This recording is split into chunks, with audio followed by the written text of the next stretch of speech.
everybody. Welcome to another episode of Purple Insider. Matthew Coller here, and we have another day of Minnesota Vikings training camp in the books. So I'm going to give you the breakdown, as usual, of everything that we saw at training camp, and then we will get into some sound, what Kevin O'Connell had to say. Also, we caught up with Christian Darrisaw after practice. It was a very interesting conversation with Darrisaw just about how he's feeling, his recovery, and also caught up for a couple of seconds with Theo Jackson as well. After, here's a spoiler for the practice breakdown, two more interceptions today for Theo Jackson. I feel like I have never seen a guy in practice dominate this much or find the football as much as Theo Jackson. So why don't we get right into it? I know what you guys are looking to hear.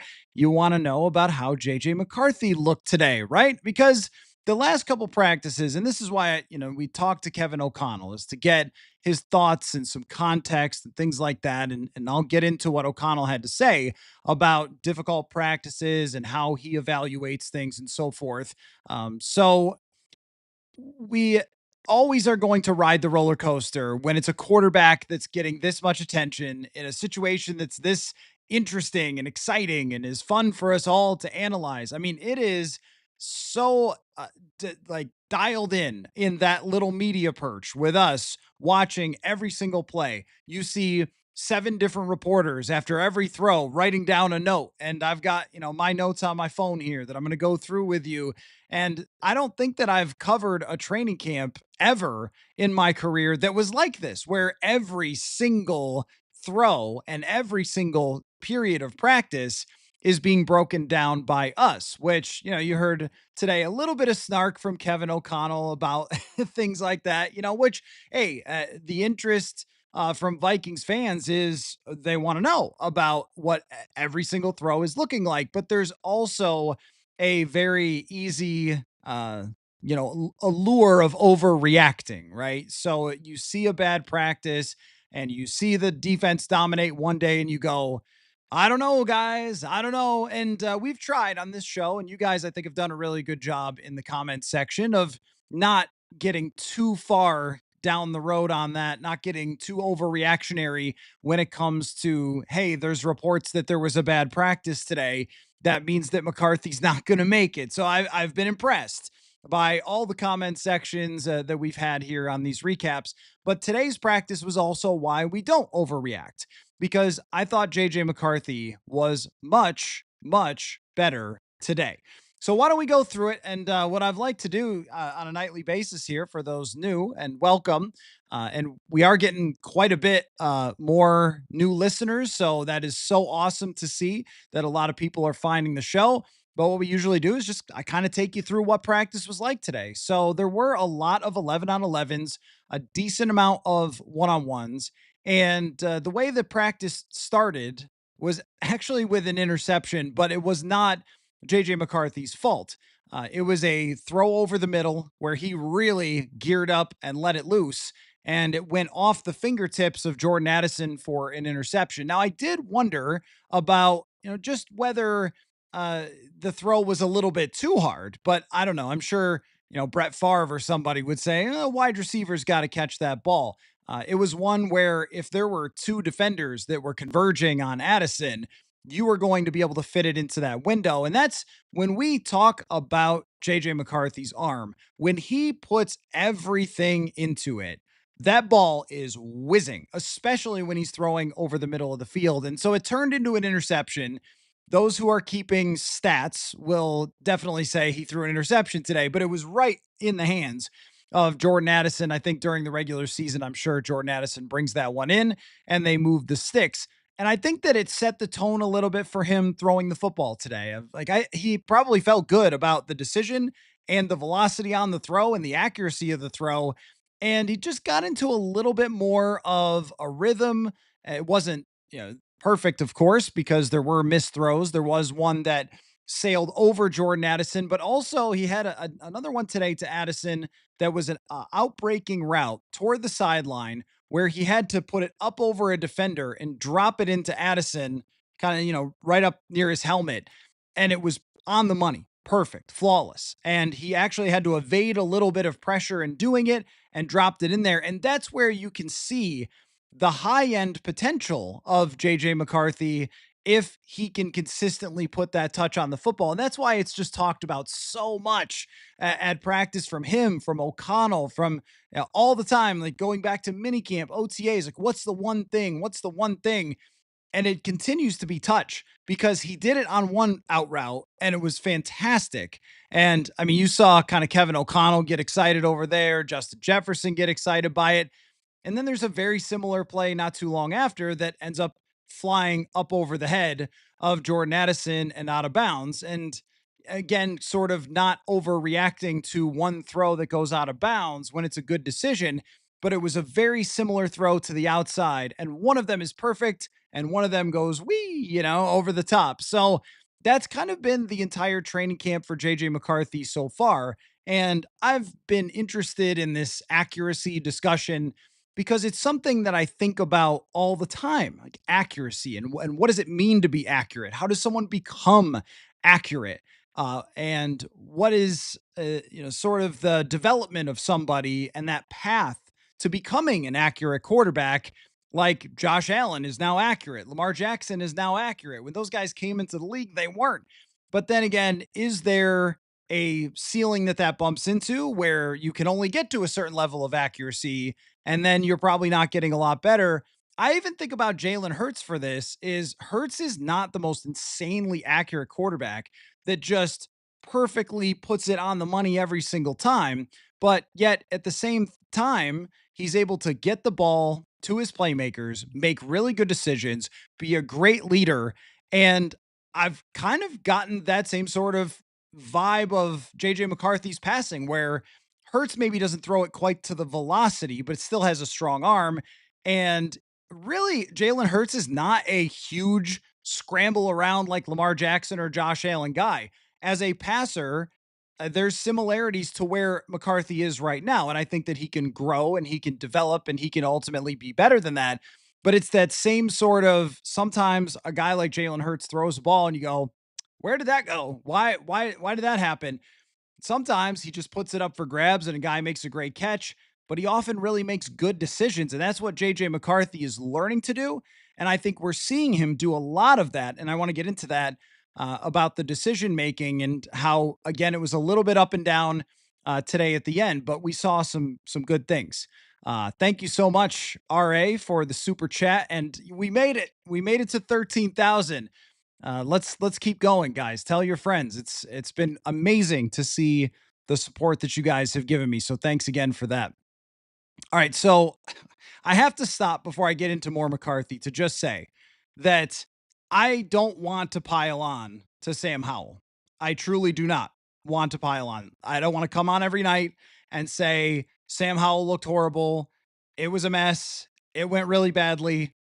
But that is the facts, my friends. It was a mess. It went really badly. And at one point, and we are not going to be told this by Kevin O'Connell for sure to confirm it. So I can only say that my sense was at one point, Brett Rippon went in and ran an entire period with the twos after Sam Howell threw an absolutely awful interception. Just something that, Theo Jackson, of course, jumps in front of it. It's a great play by Theo Jackson, but wrong read, didn't have any velocity on the ball. The throw might have been late. And then Brett Rippon comes out and runs a series. And I could not help but think that might have been a message to Sam Howell. And he stood behind the play with the arms folded for the entire period, just standing there watching. And it's not going well. The red zone period, I'm not sure he even completed a single pass during the red zone period. I think we have reached the time where if Sam Howell doesn't go into this preseason game and this next couple practices and look really good and snap into it, then they have to start making some phone calls about other quarterbacks to bring in as a backup. It is truly going that poorly for Sam Howell. But back to QB1, JJ McCarthy. Oh, and Max Brosmer had a nice throw that was mixed in there. He's only been playing with the threes, but just saying that he has. Anyway, so McCarthy in the red zone had, I think, I want to say his best throw of training camp that was not a deep ball. Deep balls take two to tango. Like today, he had a great deep ball to Jalen Naylor and it got broken up. And so that happens. And then nobody ever shows you the highlight reel. Hey, you did exactly what you were supposed to do on the throw. It didn't work out. Okay. And I think deep balls have a much bigger surface area of which you can throw to complete one. Because if you have Justin Jefferson, you can heave it up, and Nick Mullins certainly proved this to us. You can launch it up, and you can have the guy, find his way to the football. So those throws are great, and we love them. Deep ball is fantastic, but the throw that he made today in the red zone, he had Lucky Jackson coming across the back of the end zone, and he had to step out of a little bit of pressure.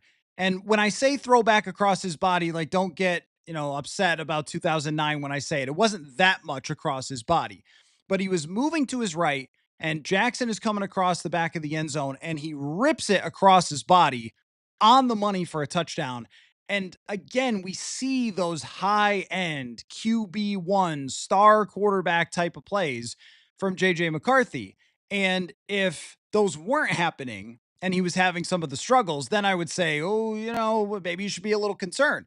But we have seen them on a daily basis where there's at least two, three, four throws where you go, okay, I see a QB1 in the NFL who can win a lot of football games. And that was one of those QB1 in the NFL who can win a lot of football games throws to the back of the end zone. And also, this is another discussion point going back to last year was JJ McCarthy's ability to have a bad practice and then come back and learn from the mistakes and improve upon them. His red zone period the other day was very ugly. And then he came back today and did really well. He found running backs underneath a couple times and then made this great throw to the back of the end zone. Just looked like he knew where he was going with the football. Looked like he had a little bit better of a sense of the coverage and where it was supposed to go, and then makes a great, accurate pass. So a big improvement on the red zone. And then one of the most exciting things in training camp, and if any of you get a chance to go, I hope you see one of these. They don't happen every single day. They do happen a lot, and they're the best. And that is the 2 minute drill. There is nothing in training camp that I have focused on more as far as trying to evaluate quarterback play over the years that is correlated better to how the offense is going to do than the 2 minute drills at training camp. So I'll take you through this one. McCarthy starts out. And remember, I just said that he is good at learning from his mistakes. So go back to the other day's practice. One of the things that I mentioned, and actually Kevin O'Connell, you're going to hear momentarily mentioned, was that he made a really bad decision rolling out to his right and then trying to flip it back to his left, threw it too high. Aaron Jones lost it, and it was almost a pick. That was the other day. So today, he drops back on the first rep of the 2 minute drill, and there's some pressure. He doesn't see it immediately and just scrambles and gets a first down or very close to a first down. I mean, it's hard to say because they can't actually hit him, but let's say he gets 9, 10 yards. In a scrambling situation, in a 2 minute drill, this is a long held complaint of ours with Kirk Cousins was it was either he was getting the throw off or the rush was going to sack him. And those were the only two options. And to see McCarthy take off and also, the knee and everything else, you're still kind of thinking in the back of your head a little bit to see him take off and go for a first down like that and make a right decision and make a fast decision. Again, my eyes kind of always go find Kevin O'Connell after these plays. Looks like O'Connell was very pleased that he had taken the advice from the other day. If you don't see it, just go get a first down for us. So that's how it starts out. Then he gets a couple of other opportunities to throw underneath, and Jordan Mason continues to catch the ball extremely well. So he finds Jordan Mason. He finds Aaron Jones. And then he gets to, let's just say, inside the 30-yard line, somewhere about the 25-yard line. And this is where there was almost a chance to really change the narrative, I guess, on how this practice went. So he drops back and he puts a lot of touch, a lot of air on the football into the end zone, up over the top, looking for Jalen Naylor. And as Naylor goes to get it, this ball is on the money. You know how in basketball, when someone releases a shot and you know, oh, that's in. That's what this looked like. We had a great view of it. As soon as the ball goes up, you're like, that's in. That's going to be a touchdown. Naylor goes up to get it, and he gets grabbed, and he couldn't bring it in. Refs are out there. They throw a flag. It's a penalty, but it really stole away what would have been one of those highlights that when the Vikings put it out, it gets, 10,000 retweets or whatever from all Vikings fans because it was an absolute dime. And that was kind of the highlight. Unfortunately, the highlight and the best throw didn't actually get into the hands of Naylor, but it would have been a penalty. So they move up and continue the drive. And then we saw where the learning moments come in because Naylor not catching that ball, they moved it up inside the 20-yard line. And then, unfortunately, JJ McCarthy takes a sack and the clock is running. They've got a clock out there. Like they're really simulating this. He takes a sack. They have to spike the ball. And then they throw a quick pass to Lucky Jackson, who seemed to forget the clock. And the time ran out. Didn't run out of bounds. The time ran out. And everyone went, ah. And that is the learning moment there situationally for Lucky Jackson for sure, because he needed to get out of bounds. But there is something that comes out of JJ McCarthy in these 2-minute drives. And I don't know the best way to describe it other than command. He seems to be in control. He seems to know where people are supposed to be. He seems to have a confidence about him and an air about him in these 2-minute drills that to me says that is a guy who can run a team. He has, I don't know how to put it. Magnetism is used all the time for his personality, but it's much more of this is on me. Like this is a big moment for me in this 2-minute drive, and I'm in control here. So he's moving guys, he's putting guys in motion, he's throwing to the right places. And I thought it was a big moment for him because we all know that Naylor would have caught that and it would have been a touchdown based on that throw. And even though they screwed it up at the end, especially with Lucky Jackson not running out of bounds and running the clock out, they should have had one more play to try to score a touchdown. And then it would have been like a 60-yard touchdown drive. But even when it didn't fully work out at the end, it just looked like, yeah, something was there right there. And I guess I could actually equate it to Sam Darnold and his first drive of the preseason last year. Remember, they didn't score because they went for it on 4th down, but he made a couple throws where he went, Sam Darnold. Okay, looks like he knows what he's doing. And that's how this felt today. It felt like big progress, even if it didn't result in a touchdown. And then Sam Howell finished it out with a 3-and-out because Sam Howell. And yeah, so it may be time to start making some phone calls there. As far as some other notes before we get to what Kevin O'Connell had to say and your questions, also heard from Darrisaw and Theo Jackson today. We'll get those to you. Just some other notes. I have had a number of questions about the backup center situation, and it seems like there is a situation. My normal answer has been, guys, there's not very many good backup centers in the league. Like, let's not focus too much on Michael Juergens. But today, after a bad snap, they started switching in some other guys to the center position. They tried Joe Huber, and that did not work out very well. And then they tried Zeke Correll at second team center, who is an undrafted free agent from NC State.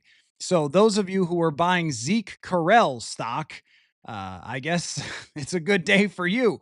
But a very interesting development there because with Juergens being, their backup last year and was active in games, I thought this must be just locked in, that he is going to be the backup center. Now, this could be a message because they've had several botched snaps.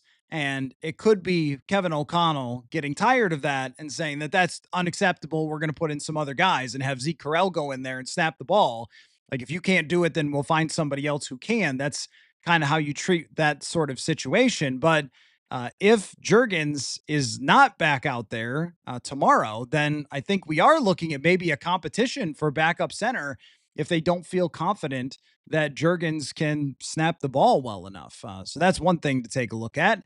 Aside from that, I mean, if the biggest takeaway is that, Zeke Correll was in there, other than, I think that with Sam Howell getting sat down for a series with the twos and having such a poor day, we are approaching that point where you might see them start to have a conversation in the front office about going to get someone else. Oh, I also thought that Kobe King stuck out to me today. He had a blitz that would have been a sack.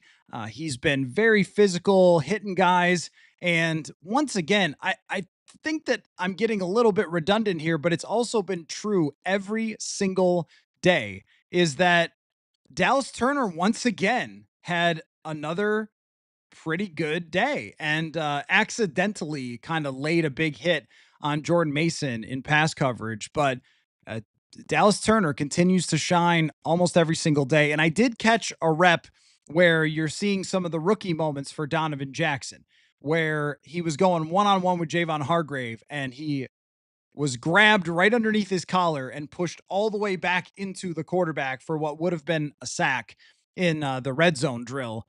So Donovan Jackson, and you can see the fight though. Here's what I liked about Jackson. He got worked by one of the best players in the NFL, but uh, he was fighting the entire way and battling. And I think we've seen that from Donovan Jackson, and Christian Darrisaw talked a little bit about him as well. So let's get to Kevin O'Connell and some very interesting commentary from O'Connell about evaluating practices on a daily basis. And maybe you'll catch a little bit of the snark that's in there from O'Connell, kind of sent our way, I think, a little bit about overreactions to bad days from JJ McCarthy. But I start out here with Kevin Seifert asking O'Connell about how he evaluates McCarthy on a daily basis. Do you judge JJ in the context of that defense?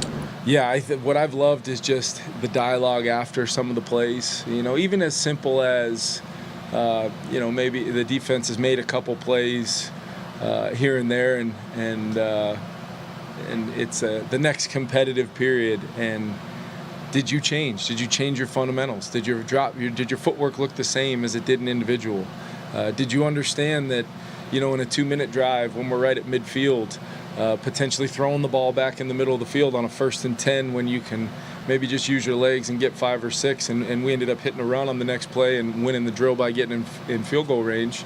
But to me, it's that's what I care about when I can say, hey, great job, but that 1st and 10 now, let's talk about, not only your decision, but what was in your mindset when you hit the ball to Speedy and we were, clock stop 1st and 10 with a chance to, only down a point now. So we're not that far from the goal. Why risk potential, ending the drive by a tip or overthrow back in the middle of the field? And that's what I'm so excited about this time. And it's the dialogue of the great protection calls he's made. It's the dialogue of a great check down he's made on 1st and 10 when maybe the downfield shot's not there.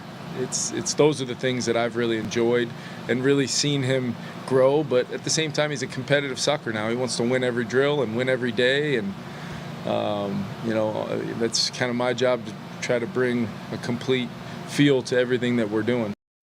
So very interesting stuff there from O'Connell. And I think that what Kevin O'Connell is really good at doing is giving you a little bit of window into how he is as a coach for JJ McCarthy. Doesn't it feel like sometimes he's coaching you instead of JJ McCarthy when he says stuff like that? But he referenced that throw back across his body a couple days ago to Aaron Jones, where he needed to make a smarter decision.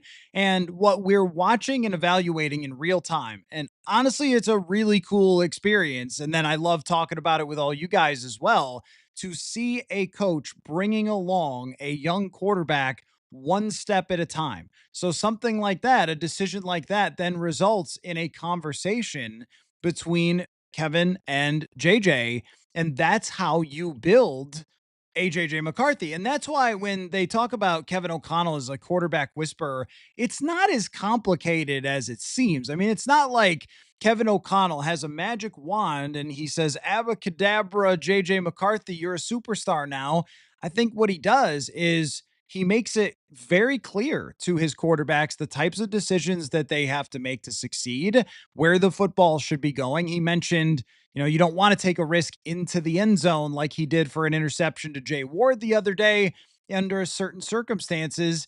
And these are the coaching points that McCarthy is getting. And then to come out and see this was more important than what the stats were, what the X number of throws, completions. but we saw him take the exact same scenario, and maybe it was designed this way, and turn it into the play that Kevin O'Connell wanted from him. And that's one of those, oh yeah, that's what everybody liked about JJ McCarthy, is that he can build on things like that. So there was a little more discussion about the defense being ahead of the offense and how nasty the defense can be, and what O'Connell is thinking when he's watching his offense be slowed down by the defense, and how he's trying to teach JJ McCarthy, and bring that to you right here. There's no question that I have to talk to JJ daily about, hey, you're playing a really good defense, and this is a great challenge for all of us. And we can't get too wrapped up in the minutia of the minute-to-minute, play-to-play analysis as much as doing your job, technique and fundamentals, eye progression, discipline of my decision based upon the situation. And then after all that, let's start talking about the result and then most importantly, how we can improve for the next rep. You touched on it, but he is so competitive. How have you seen him respond in real time when he doesn't There's been some moments where, to me, being competitive and all that stuff, that's great. Every quarterback that's, normally found success in the NFL has been competitive. It's not like he can physically go put his hands on somebody on the next play like some other positions can and get some anger and aggression out or the frustration. It's like I don't need to see it. I don't need to see any reaction in the moment to it. Just move on to the next play and do your job, and implore the other 10 guys in the huddle to meet the moment and do their job. That's competition, and that's why I thought last Wednesday was a great learning op for us, and expect to see many more chances to respond. Something that Kevin O'Connell talked about there is something I've heard some great quarterbacks talk about in the past, which is when you talk about being competitive and you talk about being tough. Like, what do the toughest and most competitive quarterbacks do in hard moments? What do? They respond. They get everybody lined up and they run the next play and they keep coming at you. I had a conversation with Georgia Loca once, who didn't work out so much with the Vikings, but was a really good Cincinnati Bengal under Mike Zimmer, and a very, very bright guy, George Iloka. And I just asked him, I was doing a story on, like, how do you know as a defense that a quarterback has an it factor? Like, what is that? What is an it factor from a defensive perspective? And what George said was, having gone against Ben Roethlisberger for years, the one thing that they always knew was that they could never rattle him. No matter what happened, he could never, ever be rattled. That he could throw 5 interceptions and have 5 sacks, and the score be, 25 points, that they were ahead. And they knew they had to play every single down because Roethlisberger would just keep coming at him and coming at him. And that has certainly been true for Tom Brady in the Super Bowl, down 28-3. Well, you can only come back to win one play at a time. That's getting everybody lined up, running the play correctly, throwing to the right spot. Like, that's what all these other things that we try to throw into. Is he clutch? Does he have it factor? We try to describe them with words? But ultimately, like, that's what it comes down to be great at the quarterback position. And to have O'Connell emphasizing these messages all the time, as someone who has been in the same room as Tom Brady, Kevin O'Connell has coached a lot of different type of quarterbacks. Let's not forget, won a Super Bowl with Matthew Stafford as the offensive coordinator, and saw Stafford and the way he operates as a veteran quarterback. He has such credibility in these messages to JJ McCarthy. And I think McCarthy's mentality matches up really well with it too, because there are other quarterbacks that we have seen through the years that have gotten down after a bad practice or two and struggled and come apart at the seams, and they've turned one bad. And I'm not talking even about Kirk, but I think Kirk at times had a little bit of this, but I always thought Kirk was really impressive and is a great example to use. That Kirk would have the worst game, the worst practice, and then the next day he would come back and he'd be right back to normal and have a good practice or have a good game. And there's 50 different examples throughout his career where that happened. That's the key to JJ McCarthy being very good in this league. And today was a big one for him to get back on the horse after everybody had the off day. We all had the discussions about how bad the practices were the last couple days. And then I wouldn't say it was phenomenal, but I would definitely say it was way, way better than it's been. So there was your update. And I also want to take a direct shot at Kevin O'Connell. Look at me, Kevin. Look at me. Look at me in the face. Okay. I know you watch the show. Kevin O'Connell said today in his press conference that he did not see a whole lot of talk the other day about Jordan Mason's great run at the end of practice, and that he hasn't heard a lot of talk. He insinuated that he hasn't had a lot of talk about or heard a lot of talk about Jordan Mason. Where have we been? Where have we been? This show has talked about Jordan Mason, Kevin, every single night. And I thought Jordan had another really great practice today. And as I've been getting, you know, radio appearances and stuff like that, I did a podcast in Brazil. I'm not kidding. There is a Vikings podcast in Brazil. So if you speak Portuguese, I think, then it wasn't in Portuguese. It was they know English. But anyway, as you know, people are asking me all the time, like, hey, what's the backfield gonna be? Is it gonna be all Aaron Jones, and then it's gonna be Jordan Mason a little bit, mix and match? My answer 3 weeks ago was, I think that Mason is pretty clearly RB2. My answer might be changing, my friends, that this might really be a 1A and 1B between Jordan Mason and Aaron Jones. Mason has just looked so good. I don't know how they could keep him off the field. He has caught the football out of the backfield exceptionally well, again in practice today, several times throwing him the ball and with ease bringing it in. He did get popped and dropped one where I think he didn't expect to get hit because it's practice. But aside from that, he runs with such violence. And you could say, well, they're not tackling him, but I would just like gestures at all of last year of him being one of the best tackle breakers in the league. And I mean, yeah, that's the first question we're going to get to here from Cody is just, how Jordan Mason looked. Well, the answer, Cody, is Jordan Mason looked absolutely phenomenal. Bring you some scenes here from practice. I think that he's looked absolutely phenomenal throughout this entire training camp. And you go back to San Francisco, and I guess I'm going to have to start asking around. Like, was there something else other than the salary cap situation and the situation with Christian McCaffrey coming back that they didn't want to pay Jordan Mason and then have McCaffrey come back? And maybe the 49ers just think that they can make anybody into a great running back. They've got some proof to that, but I don't think it was just the 49ers. And I also have seen enough to say that the run blocking looks like it's going to come along. The pass protection takes communication, and the guys haven't all been in there. That's been part of the problem. But the run game, I think, is much easier to get it down early, and they have with Jordan Mason. So will it be, 1A, 1B? I think it actually could. I shot you 99 says, did Flores dial it back today?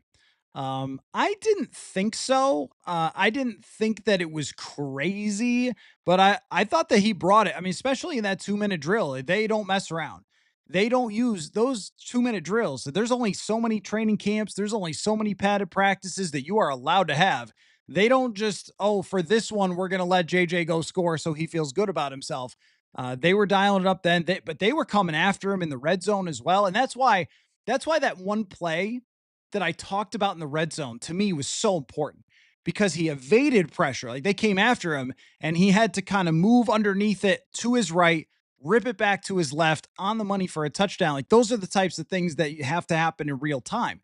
And I think that McCarthy's ability to move around in the pocket, and we saw this in the preseason game as well last year in real football, I think his ability to move around in the pocket, find space to get outside the pocket, and look for receivers downfield still is, I think it's exceptional. I think if it's one of his, call it his cheat codes or call it his, there were video games that used to have little, maybe it was an NBA Live or 2K that would have little crowns or something, or a little emoji. And it'd be like, if this guy gets steals, he has a little steal emoji. And I think if it was that way for JJ McCarthy, the little emoji would be something like throwing on the move, like finding space outside the pocket to throw on the move, because he's been able to do that. So I don't think that Brian Flores really dialed it back. So, by the way, I want to mention if you're noticing at the top of the screen, have a new sponsor on the show, FanDuel. Want to welcome them. And every day, my friends, we are going to have a FanDuel question of the day. So, the question for today, if you want to throw your answers in the comments, is how good does JJ McCarthy have to be for the Vikings to hit the over on FanDuel, which is 8.5 wins? So, to get to 9 wins or more, how good does he have to be? And you can use a ranking.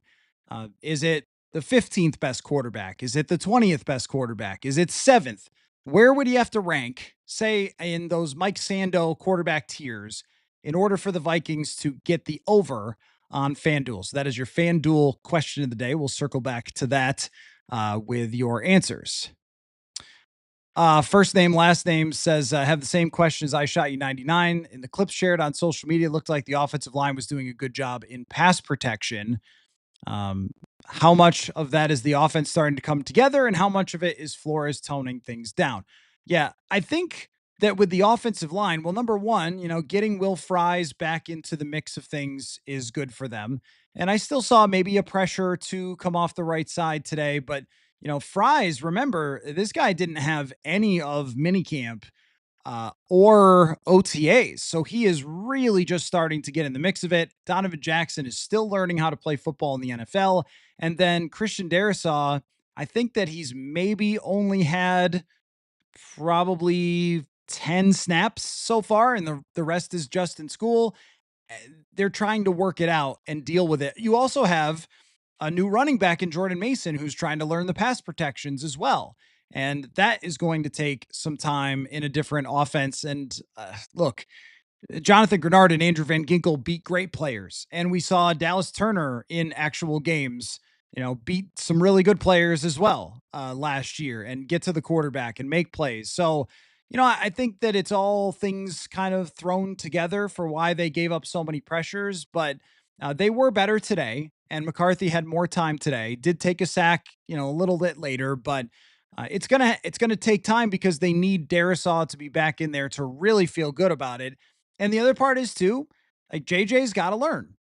And some of those sacks and pressures were nothing you could do about it, but some of them were there's a place to go with the football.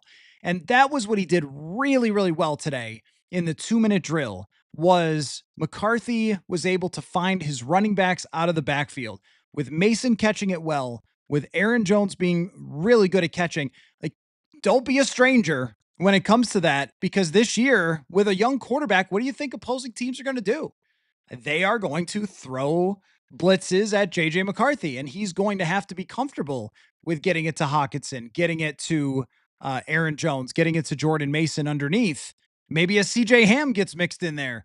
So I just think it was overall progress for the offense, except for the second team offense led by Sam Howell. Seabakes 27. The first 6 corners seem to be set in Murphy, Okudah, Blackman, and McGlothern. And Vaughn. Is there anyone else worth mentioning or sticking out for a practice squad spot? Oh, you reminded me that I have to get to what he said about Jeff Okudah. Thank you for the reminder. The thing about that unit is, 6 corners, as I was doing a 53-man roster, I was struggling to get the 6th corner in there. Is there some battle between McGlothern and Vaughn for which one of those guys is going to get the last spot? From what I've seen so far, as good as Dwight McGlothern has been at taking the football away, and he's had a couple of interceptions, had 3 days in a row with picks, picks are not in camp, especially when Sam Howell is throwing them, are not the greatest way to evaluate a corner. It's really on a down to down type of basis. And I noticed something, by the way, about Zamiah Vaughn. I don't know how many times he's even been targeted in this training camp. Truly, I don't even know. It seems like he has been so sticky in coverage that they're not even looking his way. And when he walked off the field today, so I wanted to check on this because I've been saying he's like 6'1", because I think he's listed at 6'1". I don't know what he was measured at, where he was measured last. Maybe it was Utah when he was young. He walked by me today. I am, per my physician, 6'1.5", and he's bigger than me. He's definitely taller than me. So you have a guy who is 6'2", in that range. Now he has cleats on, so maybe that helped him a little, but he's at least 6'1", 6'2" ish, if not a slightly bit more than that, and is really doing a great job of mirroring guys and being tight in coverage and not giving up, completions and things like that. I mean, he's just done a great job. That might be a really tough discussion inside the room about that. For those watching live, you can see this is me walking across. There's a sideways hill that we walk on to where we're at. So I was trying kind of a cinematic shot for you guys. I hope that that works out for you. Let's see. Steven says they might keep 7 CBs on the roster, depending on the initial 53 on how they feel about. I assume you mean Tavere Thomas. Yeah, I mean with Tavere Thomas, it's him and Tim Jones who are the guys that are battling for a gunner spot. If they loved how Felton looked at it, maybe they would go with Thomas. He's more of a safety. Is where he's played in camp a little bit when they've needed him to. So I look at him as more of a safety. The 6 corners is tough, but I don't think they want to cut Dwight McGlothern because he has performed well. So as of right now, and I saw Alec Lewis did a 53. I guess I'll have to check that out. I didn't get a chance to look at it today. I like to do my own before I look at other people's, and then we can compare and contrast. But uh, I think I'm getting 6. I think I'm getting 6, and then I'm going to have to cut from somewhere else, and I'm not sure where that is. Jacob says, my life impacted entirely too much by a bad practice from JJ. Good to hear about a bounce back. Sure.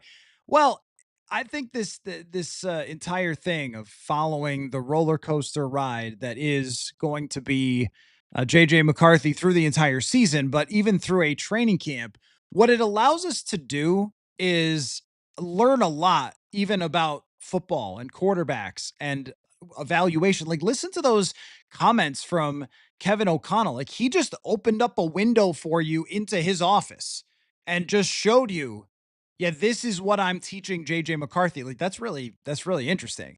And I don't think we've ever really heard something like that from him before, but he's kind of teaching us about evaluating a practice and a quarterback and how he is viewing it through his eyes.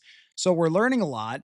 And we're also learning a lot on a daily basis about JJ McCarthy and how he deals with a tough practice, how he deals with a 2-minute drive as QB1 and not as QB2, which, hey, look, 2-minute drive, he was really good last year. And those are 2s versus 2s most of the time.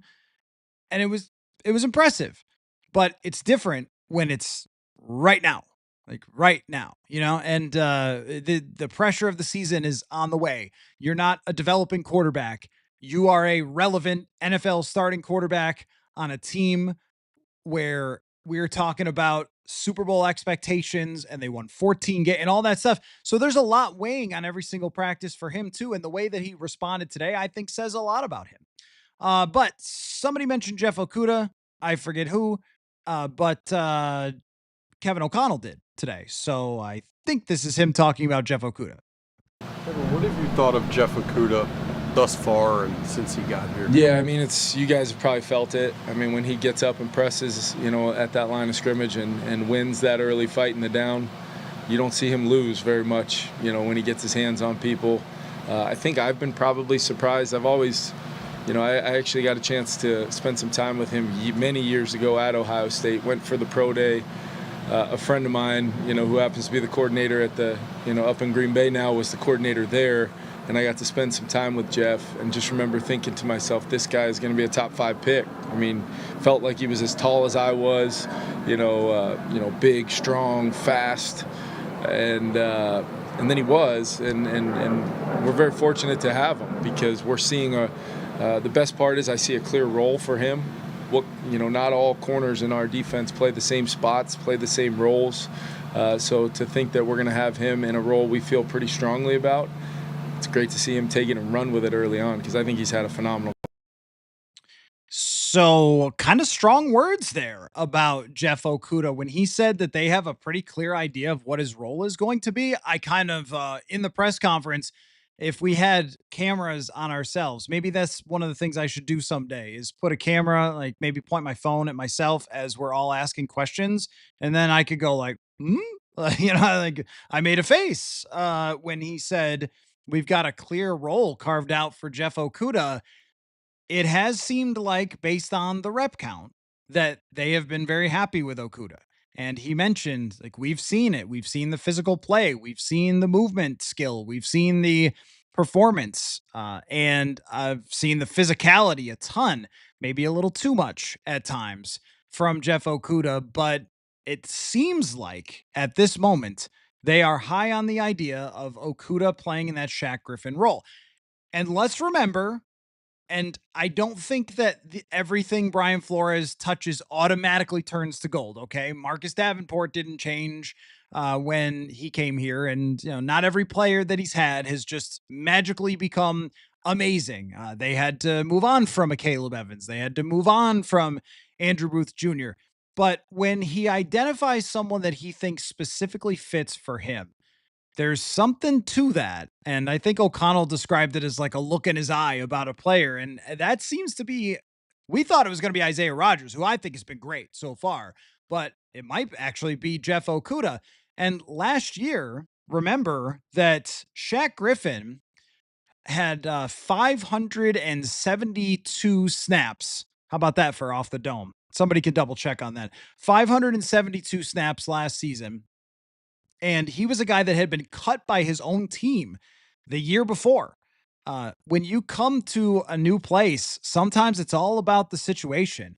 It's all about the style of play, the role they carve out for you, and who's around you.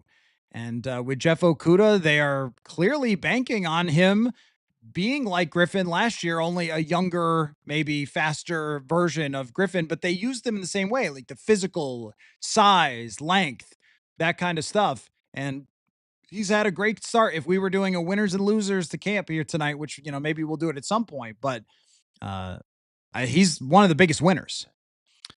Albino Slug says, Tom Brady sailed balls on people. Everyone does. It's one throw. I don't understand why we are regularly comparing JJ to Purdy and Hurts when he was drafted in the top 10. So let's just keep in mind that you're offended by comparing JJ McCarthy to the last two NFC Super Bowl quarterbacks. That's a problem for you. Okay? That's a little weird to me. But you're saying that Tom Brady sailed throws. I mean, okay.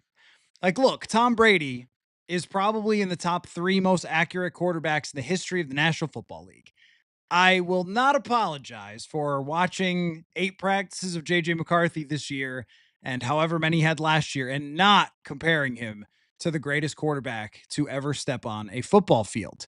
I think it's very fair to look at other quarterbacks as examples of guys who have great supporting casts, great coaching, great blocking, left tackles, Trent Williams, right? Or Lane Johnson, right tackle, and great receivers, A.J. Brown, Brandon Ayuk, previously Deebo Samuel, George Kittle, and say that some of the deficiencies we've seen in J.J. McCarthy's throwing can be overcome by decision-making, by deciding when to run and scramble, by throwing it to the right place, even if it's not perfectly accurate. Those last 2 quarterbacks that you said, again, the last 2 guys to go to Super Bowls, they do that.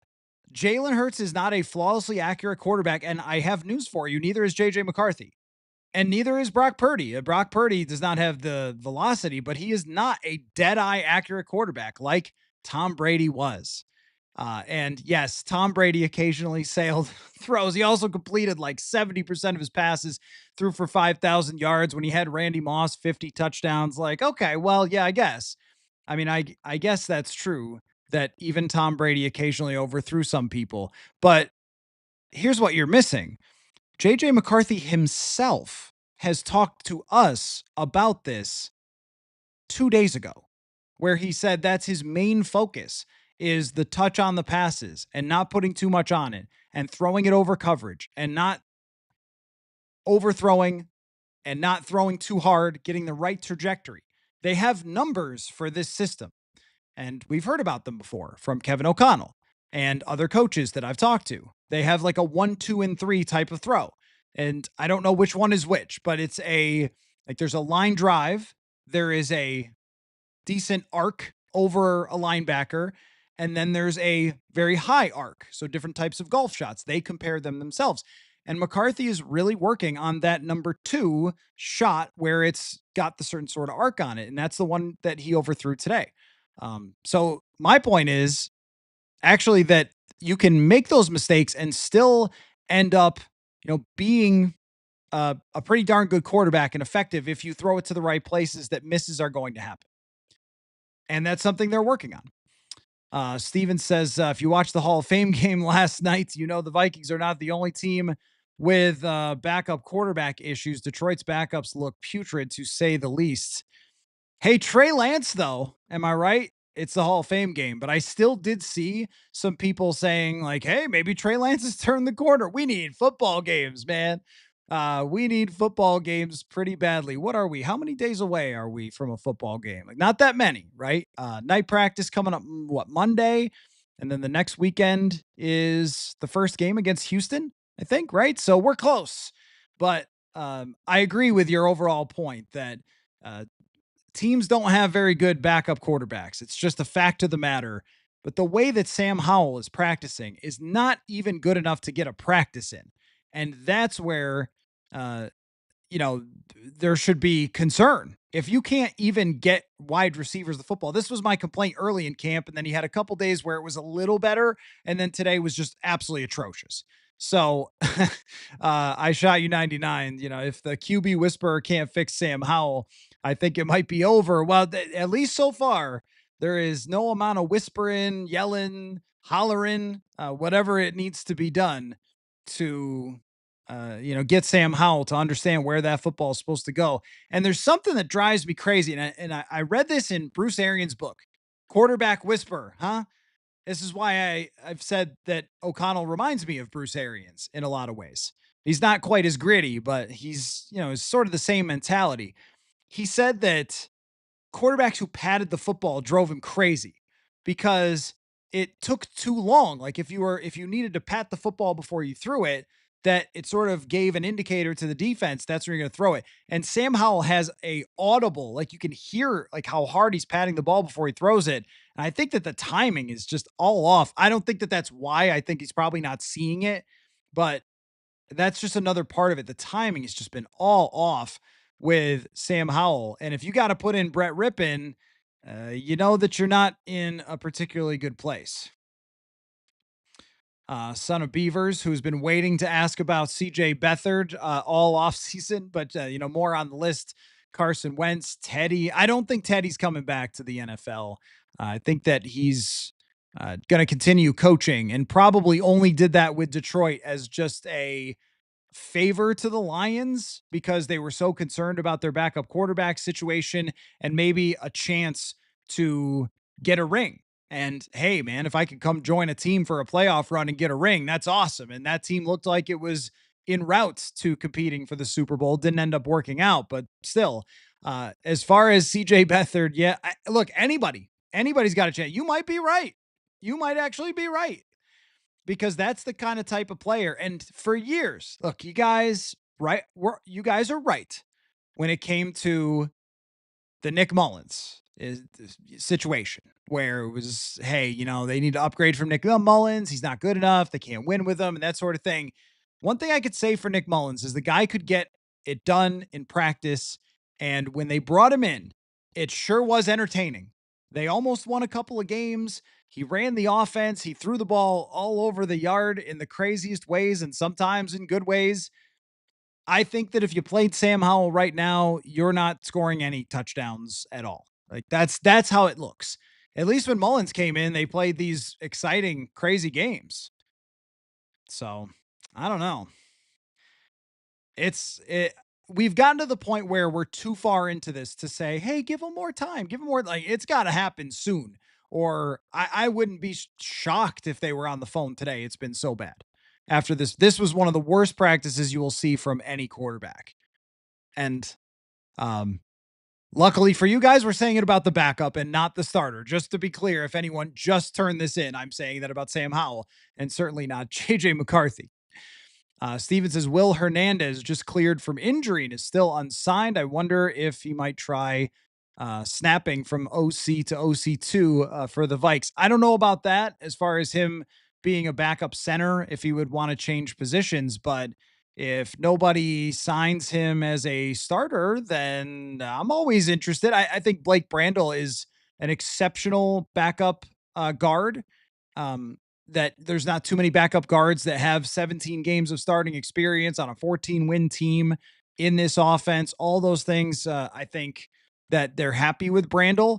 But clearly, if Juergens is having snapping issues, then they're not going to be thrilled with that, and they might look elsewhere. But if they wanted to bring in Hernandez to be a backup, they could. I just think he's probably going to look for a starting job, that he's been a really good starter in the past. And if they're going out into free agency to get somebody right now, it's got to be a QB2. There's probably a couple other positions that they could look at like reasonably for depth for some veterans, but that's probably really the only one right now. I mean, I think overall, nobody's been injured, and I'll knock on whatever this is for you guys that no one's been injured so far. And the depth players, I think have looked pretty solid. Like the question marks about wide receiver are still there. I mean, but if your backup corners are now a rising undrafted free agent and Mekhi Blackman, who's a third round draft pick, who I thought was pretty good a couple years ago, and Dwight McGlothern, who always makes plays, like suddenly you feel good about that. Jake says, do you know if they plan to keep Hargrave and Allen on a pitch count throughout the season to keep them fresh for the end of the year for the playoffs? That's when we really need them. I agree with that, Jake. In this division, everything is kind of the playoffs, but I get your point. I think that they really like Jalen Redmond after last year, and it has stood out to me every single day. The physical play of Levi Drake Rodriguez. He toes the line every day with his teammates for how physical he wants to be. And the interior D line and even the edge rushers for the twos has included Dallas Turner so he could get more reps. And he's been really good with the twos. And then Gabe Murphy, who I think has stood out with the pass rush as well. It's not just the first team that's getting after it and doing a good job rushing the passer. So I think they like where they're at as far as the defensive tackles, and they can rotate in Redmond and they can rotate in Levi Drake, and they can feel pretty good about that. And that's what I mean about you go position by position. And so far, it's been a lot of best case scenario. Like when the two defense has played well, the secondary two defense has played well. The linebackers, I mean, Kobe King looks like a dude to me. He looks like he can play.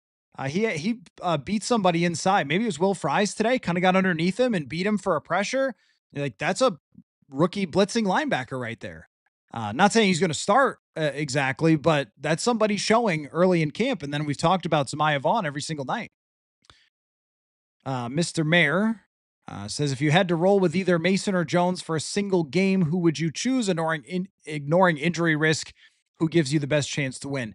That's a really good question, Mr. Mayor, because you can make cases either way. Let's not forget how good Aaron Jones is at football. And even with the issues at left tackle last year and Darrisaw being out, still finishes with 4.5 yards a carry, 51 receptions. I mean, for me, it's probably Aaron Jones, but that's not a slight on Jordan Mason. Mason has looked really, really good. Aaron Jones is so smart. I was looking at Aaron Jones today because he was right in front of us doing the drill and it's so funny they still do this. Like, what year did someone put out a net that had holes in it and have the guys go jump, jump, jump, jump through it as a warm up for running backs? But they still do it. And only now they hit them with a helmet or something, or they have them slap down a helmet. The warm ups are legitimately funny. But anyway, I was looking at Aaron Jones and his size next to Jordan Mason, and I said to, I think, Dane Mizutani, can you believe the guy of that size has had the career he's had? Aaron Jones is a lot of intelligence, a lot of quickness, a lot of toughness, and I think a very natural ability to run with the football and great hands. I mean, we've talked about Mason looking pretty good. Aaron Jones is incredible with his hands for a running back. He can run actual routes. and catch the football. So I would probably go Aaron Jones, but this is suddenly a really good duo. And the run game is something that I, as of right now, early camp impressions, early camp takeaways, and I wrote this yesterday, or maybe 2 days ago, for the Day 7 journal. I think they can have a good running game. If the line is healthy and if the two running backs are healthy, they can have a good running game. That's the first time I've said that since 2020, I think. 21 maybe? Tommy says, is Harrison Phillips' role going to be diminished this year based on new talent at the position, or is he going to see less snaps yet be more effective? I don't think he's actually going to see less snaps than last year. I think last year was really about where he needed to be. It was 2 years ago where he was pushing 800 snaps, and that was way too much. I think that the assignments might be a little bit less because they're more of line up and go. Last year was so much trickery, and I had a really good discussion, and I wrote about it last year with Harrison about his PFF grade. Because I showed Harrison that he had like the best PFF grade of the year after a certain game. And he said, funny, because it's not my best PFF it's not my best grade with the coaches. And I said, well, where's the difference then? And he said, the difference is that with his role specifically, sometimes he is intentionally jumping gaps. I think that's how he described it, where he lines up in one place and he would jump to the next gap as soon as the snap was taken, which means you'll probably get pushed back a little bit by a guard.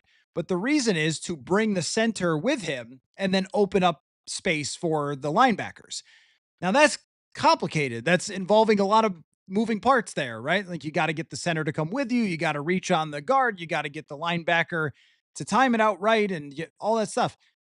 I think this year they can line up and go more than having to always trick everybody on offense. Now they're going to trick, but you don't have to always trick. And that could help Harrison Phillips to just line up and go. And what I think ends up happening is dictated by the personnel a little bit. Right now they're playing a ton of base because it's camp and you're playing a ton of base. But when opposing teams play three wide receivers, like I'm pretty sure the Falcons are playing three wide receivers, for example, or the Bears are playing three wide receivers. So are you going to be more in nickel? And then you're going to have Harrison Phillips. And then this first play, it's Hargrave. Second play, it's Allen. Third down, it's both, and Phillips is off the field. I think you could see a lot of that. So I'm curious about how many reps we do see from somebody like Redmond or someone like Rodriguez when they can actually mix and match and do a lot of that first down, second down type of stuff based on the situation and the opposing team's personnel. Because the opposing team goes big a little bit. Chicago has a couple tight ends. If they go big, then you could also see the Vikings going big as well. And I think they have big personnel that is as good as anybody in the NFL for a defense. Because most defenses are undersized at linebacker, which the Vikings are, but those guys don't play that way. And they don't play a traditional 3-4 defensive line, which the Vikings, it looks like, are actually going to do. There was something else I was going to you guys in the comments, somebody brought up, who was it? Looks like a Bears fan. Hello, Bears fan. I'm always curious about how other teams' fans land on the feed, but welcome. All from the NFC North are welcome. I know Vikings fans might yell at you, but I'm always up for an NFC North discussion. So this Bears fan, MP, says Micah Parsons is a Bear. Now, I don't think that Micah Parsons is going to be traded. And I certainly don't. Think about, and Steve brings this up, just how many players have demanded trades, how few players get traded. Elite players don't often get traded, but it has happened in recent years. Tyreek Hill was one of them, and Khalil Mack was another one. Bradley Chubb was an elite player for a little bit, or at least a very good player. It does happen from time to time, but I thought, if I'm concocting a Vikings Micah Parsons trade, let's just say that I'm trying for the heck of it to come up with a Micah Parsons trade to the Minnesota Vikings. I think it would have to be something like Dallas Turner and a first, if not a first and a third, or maybe even more than that, 2 firsts, Dallas Turner and 2 firsts. As of right now, that would be pretty hard to do because Dallas Turner has looked so good in camp. And then you already have Van Ginkel and Grenard. And, I guess Micah Parsons would end up coming in and playing the role of Ivan Pace Jr., except for he just rushes every time. And maybe Van Ginkel drops back a lot. I don't even know. I'm just throwing it out there because all 32 or 31 fan bases are saying, what would you trade for Micah Parsons? But man, if the Vikings had Micah Parsons on this defense, I don't know how they lose a game. And that guy is incredible. So there's my offer is Dallas Turner and 2 firsts. Would you guys do that? That's basically like sending 3 firsts for Micah Parsons. I mean, maybe it's worth it. Maybe. How do you get him to do it? Right? Is that like would that scare everybody? Is that a Herschel Walker trade? Maybe that's the way you convince Jerry to do it. You're like, Jerry, Herschel Walker, just do it again. But this time it's not Herschel Walker, it's Micah Parsons. Maybe he's still doing these absolutely ridiculous trade or negotiations. Why wouldn't he do something silly like that?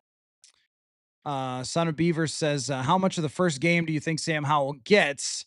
And how soon does he get cut if he struggles? He's got to get a lot.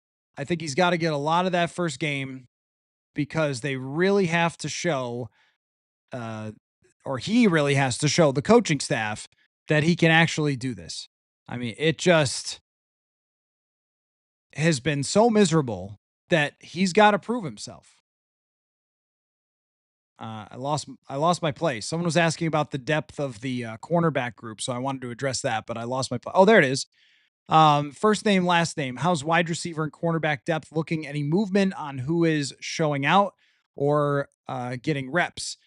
For the last few days, it's really been pretty stagnant. I have not seen new receivers getting reps other than Lucky Jackson. And I did ask Kevin O'Connell about Rondale Moore because I'm writing about him today. And what it sounded like to me from his response was kind of what I thought it would be. I think they want Rondale Moore to work out, but you can't take a guy who played in a Cliff Kingsbury offense in Arizona and was more or less an underneath threat only, and then suddenly flip a switch and be like, hey, go figure out this entire offense. You didn't even play football last year and learn how to do every single thing in this offense, all the motions, all the details. So I think they're bringing Rondale along slowly. He did have a catch today that was pretty good. They took a deep shot to him that I think was just out of his reach. He's done okay, and he's looked fast. But the fact that it's still Lucky Jackson does tell us that he's got something to prove here over the coming weeks and maybe in the preseason to get him a leg up on this depth chart. I think really and Felton hasn't done it either. I have not been overwhelmed by Felton. He had a deep ball today where kind of got spun around, didn't really, play the ball correctly. So nobody has stepped up to the plate there. And with the corners, it's almost like too many people are stepping up to the plate. Even, I did notice that I think it was Ambry Thomas was actually in late in practice today. So, they're mixing and matching a little bit, but they really do have some depth there. FanDuel question of the day. How good does JJ McCarthy have to be for them to hit the FanDuel over of 8.5 wins? Going to have one of those every day. This FanDuel questions of the day. Mr. Mayor says, even if he was QB 25, we win 9 games. That might be a little much, Mr. Mayor. 25 is probably not quite good enough. I think he has to be. So think about what was Bo Nix last year? Bo Nix was probably QB 14, maybe 16 last season. And he was able to get 10 wins on a pretty strong Denver team that may have had an easy schedule in the second half of the season and had a free win when Kansas City didn't play his starters. But nonetheless, played pretty well and got to double-digit wins. And he, I think, was maybe the 16th best quarterback in the league. That's probably as low as I would be willing to go. Zoomer Kev says if McCarthy plays 17 games, he will win at least 8 without having to be good. 10 to 12 wins seems more likely. Kev, Kevin Seifert said something to me today. We recorded a podcast, but he said something to me today about how if McCarthy, like we've gotten past the point of McCarthy like not being able to do this at all. Like we've already seen enough to know that he can do this to some extent. And now it's just like, where is that range? We know he can run a team. We know he can get on the field and we know he can play, but can he be a elite quarterback, an average quarterback, somewhere in between, flawed but good, like all those things, right? That's where we're still trying to figure that out. Matt B, probably top half of the league to be above 8.5 wins, but I prefer quarterback tier rankings than a list. Lists don't say how far apart. I've had the same issue with QB rankings. I agree that number 4 might be miles ahead of number 5, and they never factor for that. They also a lot of times don't factor for what kind of offense you have. Like people will rank Jalen Hurts as the 18th best quarterback in the league and not consider that he will definitely not be the 18th best quarterback in the league, and their offense is going to be elite and he's going to win games. Like, I mean, I guess if this was in some sort of vacuum, but it's not in a vacuum, it's real football. So you can't do it that way. But top half of the league, I would agree. If he is in the top half, then they will win more than 8.5 games. If Jaron Hall is out there, now I think we saw how that went. Robert, what do you think about the third tight end? So far, I mean, Urasek has it right now, but it's just very hard to evaluate people when the ball's not coming out. I think Urasek has made some nice catches. He's got good size. He looks pretty smooth running routes. Might have to just see a lot more in preseason from him to tell. That might be a position that as of right now, I would, if I were to take a guess, I might throw out there that they could, potentially. Oh, hi, Buddy makes another appearance on the show. I think Buddy needs to go out real quick, so maybe I should play my Christian Darrisaw interview. What do you guys think? And we've moved some wires so he doesn't unhook the microphone today. Okay. All right. Fair enough, Buddy. So today we had a good conversation with, say hello with your snoot. There you go. We had a good conversation with Christian Darrisaw. I was there for that. So I am going to bring that to you now and let out this dog real quick. So here he is. On the first couple of weeks. These first couple of days, it went really well. Yeah. Able to get back in the flow of things and kind of get back to full team. Haven't been full yet, but kind of getting reps here and there. Yeah. Everything's been going really well. Yeah. What have they told you about the plan for how things are going to go for the next few weeks? We laid that out coming into camp, and it's just all about just checking those. I kind of got goals set each week, and just checking those off. And as things pick up and tend to progress, we'll see how the body reacts, but everything's trending in the right direction. And everything's feeling good. KO has given you just a ton of credit with your rehab. Just why do you think that is? Just from your work, like what's that been like to be on schedule here? What's that? Oh man, I really feel like it's instilled in me. Mm-hmm. And this is what I've been doing my whole life, just playing football and being away from the game. Knowing that things aren't over yet, and there's a lot of football still left, and just fighting through that. Just my teammates, myself, my family, and God just leading the way, and just really trusting the trainers and everything that they were telling me to do has led me to this moment. And it's really a blessing to be here now, being able to put on these pads and be back out there on the field. Christian, has your body responded each time the way you expected it to when you start to push? It's crazy. It has. It's kind of like the uncertain, not really knowing what to really expect after a day on the field. Leading all the way back to when we had mini camp, and now being here in fall camp, really getting to really test it out against a real defense. Everything's been trending in the right direction. Yeah, that's what I want to ask. Like, how was it hard to trust it at first, or like, I guess I won't know until you go full. But you kind of question yourself a little bit, but going out there against guys like that, you can't have no hesitation. I talked to a few guys that's dealt with knee surgeries and things like that, and they say you just got to trust it, and I trust it, and everything's been feeling good. How did it feel to move your first body when you first got out there? Oh man, it felt great because I haven't done that since October. So just being able to be out here, like I said, with my teammates and just playing the game that I love, and actually get to go against a defense full speed, get my feet back under me. Man, everything's been feeling really good. Who are some of the people you've reached out to for advice? Just guys on the team, TJ Hawkinson, Jonathan Allen, Cam Robinson, who's not here, but he was talking to me while he was here because he kind of had a similar thing in college. But yeah, man, all positive things and just trusting the process. Christian, how would you describe where the offense is right now, especially with your in and out, Will was in and out, Justin's not playing? So how would you accurately gauge where you guys are up to this point right now as a unit? It's early in camp, so it's kind of, I really wouldn't say, you can't put anything on it yet. We're just trying to come out here each day to get better at the little things and working our way to that first game of the season. So we don't got a lot of time, but we got time to figure things out. And there's some things that we need to figure out as a unit, just to be the offense that we know that we're capable of being. So yeah, man, we just take it a day at a time. Everything's not going to be perfect, especially going against a defense like B Flows, man. You're not going to see that every Sunday. So no, it's great to go against that. And man, it's fun just to be out here on this field, just competing and just getting better. That's what we got to do every day. How's the process of getting on the same page with Donovan? Oh man, it's great. I remember being a rookie playing next to a vet my rookie year, and whatever I can do to make his job easier, I'm trying to do. And whether that's communicating, being there for him in the pass game, run game, whatever I can do to make his job easier, I'm doing. But like I said, he's going to be a good one, and we're going to work whatever he needs. I got him. I got his back, no matter what happens. So no, it's going to be fun. What's the next box you need to check? And it's just coming out here every day, just getting better.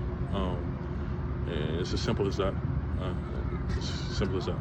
I mean, is it like back-to-back, like fully padded practices? Is it just more 11-on-11 snaps? Whatever they tell me to do, I come out here and do it. And if things are feeling right, we keep it moving. There you go, Christian Darrisaw. Hey. Oh gosh. Oh boy. So my wife, as you guys know, is the Minnesota Lynx broadcaster, and she is out of town. And that's how Buddy ends up down here with me during the live stream. So he has consistently made appearances every single night. All right, let's get back to your questions here. Sean says, I know Okudah is playing well in camp, but is his physical play going to fly in the regular season? Won't he be at risk of being called for PI or illegal contact if he plays this physical style during the season? The answer is yes. And, the hard part about this entire thing, Sean, is that I don't want to be the person that pours cold water on the Jeff Okudah idea, because it would be a cool story if Okudah went from this guy who has really struggled throughout his career and has had injuries and has been banged up and has had issues, and then all of a sudden it clicks and he's in the right system and he's got the right coaches and it's the right role, and then just bang, there it is. I mean, that's a great story. We love comeback stories. We love when a former first rounder gets one last chance and then makes good on it. That's awesome.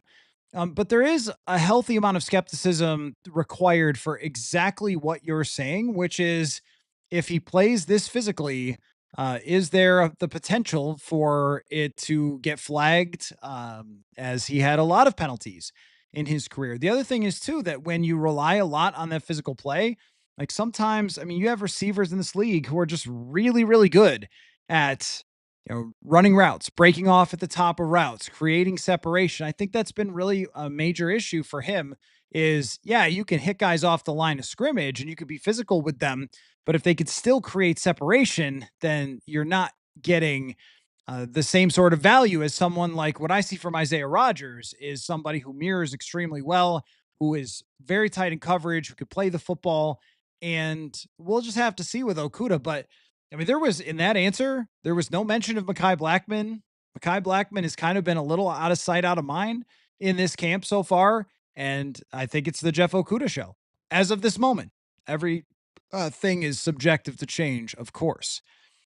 Jeff says, Jeffrey, have you noticed Elijah Williams at all? I have not. I see him working after practice. Those guys just aren't getting a lot of reps. For somebody like Elijah Williams, he needs to flash in the preseason games and he needs to develop. And that means the stuff that we don't really see. So just for example, you could see on the video here, kind of our angle, we get to see a lot of the quarterbacks and receivers warming up. And the other side of the field is a lot of the one-on-ones with the offensive linemen. I could go over there, but I think this is a little better video. Maybe one day I'll do as much as I can on the offensive line on the other side of the field. Maybe I'll do that tomorrow. But they're going to see a lot of that stuff to determine, does someone have the potential? Because when you get out there for 11 on 11s, I mean, he might have 5 reps so far in training camp. That's where preseason, you play a second half of a preseason game, you show some stuff, you do the best you can, and then maybe you get an opportunity to stick around in the practice squad. That is the best case scenario for someone like Elijah Williams. And that goes for pretty much anybody who is on the third team right now. Like, those guys are not going to make a difference in 2025. If they do, things have gone horribly for you. But that doesn't mean you can't be a player who develops. Levi Drake Rodriguez last year played 7 snaps, and then now he's going to play. And Jalen Redmond showed him something off of the XFL, and then became a player and slowly worked into it. So kind of has to go that way. Caleb, can McCarthy have a Joe Burrow second year type season?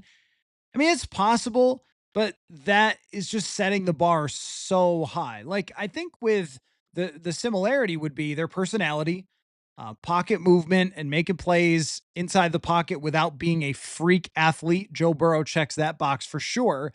And then the supporting cast. Burrow did not have a very good offensive line in 2021, but the supporting cast, and then had to have some things go right. Had to have Kansas City kind of melt down in the playoff game a little bit, to get there to the Super Bowl. But you look at this team top to bottom, compare it to that team. I mean, I think this team is more talented than the team Burrow was on, but it's asking a lot because Burrow came out at 24 years old, and he came out with a ton of experience. Just played a lot of football in college, threw the ball a million times in his last year in college. I mean, Burrow was the best quarterback in college football, and just through and through and through and through. I mean, if JJ McCarthy stayed in college football last year, this year, and then it was next year he came out, then we would have a better comparison. And that's why when we talk about the accuracy and stuff like that, and Burrow is the most dead-eye accurate quarterback, or one of the most dead-eye accurate quarterbacks in the league, but he didn't start out that way. He didn't wake up one day and just, I'm all of a sudden the most accurate. I'm sure there's some natural elements to that, but a lot of it is throwing passes in games and getting experience and continuing to develop. So that's the stuff where it's going to have to happen in real time with JJ McCarthy, where there might be weeks where he's inaccurate and he's going to have to develop and work through it. There's days in this camp where he's inaccurate and he's got to work through it and grow from it. And I thought that's why today was a good day for him, is because he was able to do that. He was able to do some things better today than he did over the last couple days, and just grow. But growing in real time on the field against the Bears is not the easiest thing to do. So I have, I think, reasonable expectations. Sometimes I see, in comment sections, I mean, you're acting like I'm calling him Kyle Bowler or something when I talk about the accuracy. That's not what I'm saying. I'm saying it's probably not going to be flawless. Although I am very aware that there has been an invented JJ McCarthy who has 0 flaws. So I do know that anytime you critique anything, there are going to be a lot of people who say that all those critiques are wrong because he's perfect. And I get why you'd want that to be true. Hamza says, been hearing about a lot of drops from the receivers at camp. Do you think it has to do with how hard JJ is throwing the ball? Does he need to take some velocity off his throws? I thought today's probably was, with the line drive throw to Jordan Addison that went through his hands and was intercepted. I just thought he ripped that football and maybe just was a little bit too hard to bring in on a fingertip type catch. Although I thought it was pretty accurate, and that may have been it. Some of the deep balls, those are hard to catch. Jalen Naylor is never going to be flawless when it comes to his hands. He's kind of like Marcus Valdez-Scantling in that way, where he's a great deep runner, but when you go deep all the time, if you're not Justin Jefferson, you don't always bring those balls in. So that happens sometimes. I don't think it's been an inordinate amount of drops. It's just notable. when there's an interception, and I think deserves an explanation that, hey, that ball is one that Jordan Addison usually catches. Rome M, top 15 for JJ would be great for year one in the league. Yeah, I mean, I think that top 15 is probably where I would have him this year based on what I've seen and what he has around him. And the fact that he's doing all this without Jefferson in there, which just that's got to be said. If Jefferson is in there, they probably convert some of these drives that haven't worked out as well. But I think top 15 is probably in the range of where he needs to be in order for them to hit the over. It's a tough schedule, it's a tough division, and all those sorts of things. Uh, so, you know, that is important to remember. All right, somehow you guys got into the WNBAs because I mentioned my wife doing play-by-play there. The Lynx are crushing it, guys. The Lynx are absolutely crushing it. Caleb says, what current NFL quarterback does JJ remind you of? Personality, talent, play style, it factor. Who would you say? I mean, I think that we mentioned the it factor element of Joe Burrow. Now that is it factor just out of this world. So I'm not sure that you can quite compare anybody to Joe Burrow it factor. He is like the all-time it factor quarterback. Like Joe Namath and Joe Burrow deserve to both be mentioned in that. I don't know if McCarthy's up there with that.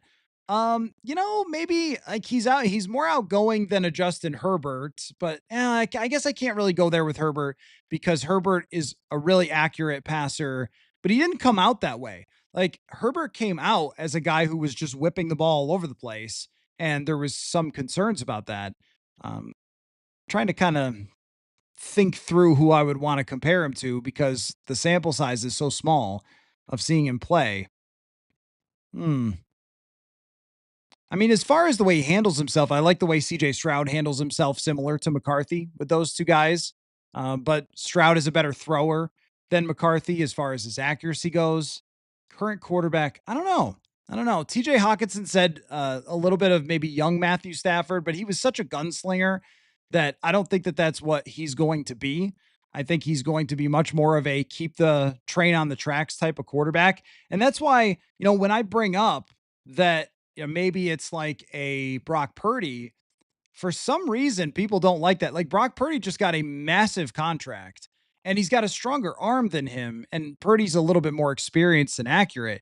But I think that it's the same sort of concept that Purdy was a guy, and anyone who's got a good supporting cast, everyone says their quarterback actually stinks. So I guess that's going to happen to you guys this year, that everybody outside of Minnesota will say that JJ actually stinks because he's got such a great supporting cast when he's good.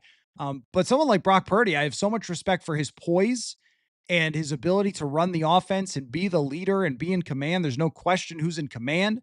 I think he's got great toughness, and the football doesn't always go flawlessly where it's supposed to go, but he makes enough plays and he runs the offense right. And I think that's who they want McCarthy to be this year. And where he grows from there, I'm not sure. Skullful Shack. How does Silas Bolden look? Just haven't seen a lot of them. There was only one day where they did punt returns. There was one day with the third team where he made a nice catch over the middle. If I'm being honest, I mean, these third team guys are just not getting a lot of work. I know we all find our undrafted free agent that, we fall in love with when they pick them up, but just not getting a lot of work as of this moment. That's why I think O'Connell and the way he does things, first and second teams are doing everything out here right now. And the preseason belongs to the younger kids. Max Powers with the super chat says Kirk will be QB2. I'm calling it. I don't know. Maybe I still think that would be too much of a distraction to bring in Kirk. Way too much of a story. And I don't think O'Connell wants that, but they got to be making phone calls to look around. I don't think he wants to come back as QB2 anyway. Bitter Bruce says 23rd to go over for our FanDuel question of the day.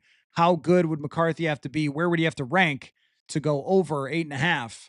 23rd is, to me, very much on the borderline. I don't know if you can be a bottom third and still make the playoffs and still win 9 games. I don't think that's possible.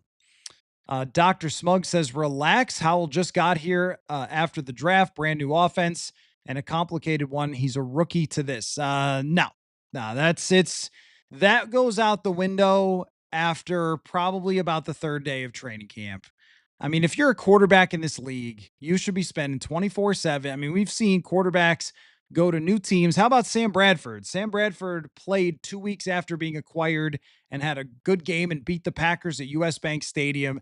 You should be able to learn. He's not a rookie to anything. He's now in his 3rd year in the NFL, and there is absolutely no excuse to have a practice like today. It was horrendous. They couldn't even get anything done. I don't know what his completions were, but it couldn't have been more than 3 or 4 completions the entire day, including one to Theo Jackson on a bad read. It's going bad. There's no way to talk your way out of that one with, oh, well, give him time or something. Like, it's got to happen really soon. And if it doesn't happen really soon, then they are going to have to look elsewhere. That's for sure. Based Kirby says, if Flacco gets cut by the Browns, could he come back up, JJ? Yeah, I think so. Yeah, I think so. I don't know. Like, do the Browns want to do that? Like, do they want to cut Joe Flacco, or would they rather have Pickett start and then Flacco be their backup? And then I don't know what to do with the other guys. I haven't been paying attention to Browns practice recaps because they're the Browns. So I am not interested at all in what Shadur Sanders does. He's a 5th round draft pick. To me, that's just not that different than any other 5th round draft pick. That's where the league evaluated him, and I know that a lot of people are going to be sad that they just had it wrong. But or at least the evaluation. I guess it's possible, but until he becomes the next Brock Purdy, I just kind of don't really care. You got to prove that first if you're a 5th rounder, but what else are they going to do? Is Gabriel going to get in there first? I don't know. They could definitely cut Joe Flacco and end up having the Vikings pick him up as a backup. It feels like they're going to start looking around though, and they're going to give him, as far as what Dr. Smug said. Maybe I was Dr. Smug about that answer, but there's just no excuse. He's going to get, at least after the first preseason game, they're going to take a look at him to see just how he performs and if he's picked it up a little bit better. But practice matters the most. Everybody learned that during the Kyle Sloter thing. And, you want to be Dr. Smug. That's, you know what? Actually, Dr. Smug, I might have to steal your name. That every once in a while, I'm going to say, let me put on my lab coat. I'm about to be Dr. Smug right now. And I'm going to be a little smug about the time that we tried to tell you that Kyle Sloter wasn't playing good in practice, even if he was good in the preseason games, and he was probably going to get cut. And then he was, and then the fans were mad. And I was like, practice matters, guys. It matters the most. It matters way more than the preseason games, unless you are those 3rd team type of players. And that's the only way to get your reps. So, I mean, Zimmer took the preseason way more seriously. Didn't Zimmer never lose a preseason game or something? Maybe lost one his entire time. He was the coach of the Vikings. He cared. This is not a coach who cares. So Sam Howell, what he does in these reps, that's what's going to matter the most. And so far it's been ugly. Will says, Ty Felton showing any flashes? Sounds like he's been struggling. Struggling is too far. Ty Felton is about exactly where Ty Felton should be right now. It's raw skill. I mean, he can run. He can really run. But he also is not any kind of refined receiver at this point. And he's still learning. Now, I thought today he kind of had just an awkward play, but he's still learning on the fly. I don't think he's going to be ready to be a role player right away. And, even today where they ran a jet sweep to him, I know I just handed off the jet sweep. If you saw me, they ran a jet sweep to him and he kind of just slipped and fell down. And it's like, he's still getting it. Somebody in the press area compared him to a baby deer. And I think that that's right. It's just going to take some time. It's just going to take some time for him to learn how to play this position at this level. And that means that Lucky Jackson, Rondale Moore, I see Thayer Thomas pop out every day. and I'm interested in Thayer Thomas a little bit and how he continues to go on. But I just don't think that Felton is ready. And it reminds me of KJ Osborne that first year where he just wasn't ready to play at this level, but the skill is there. The speed is there. The raw talent is there. It's just going to take Keenan McCardle and his typical work with these guys to get the most out of them. But I don't know if in one camp you can kind of get far enough for him to be a significant role player yet.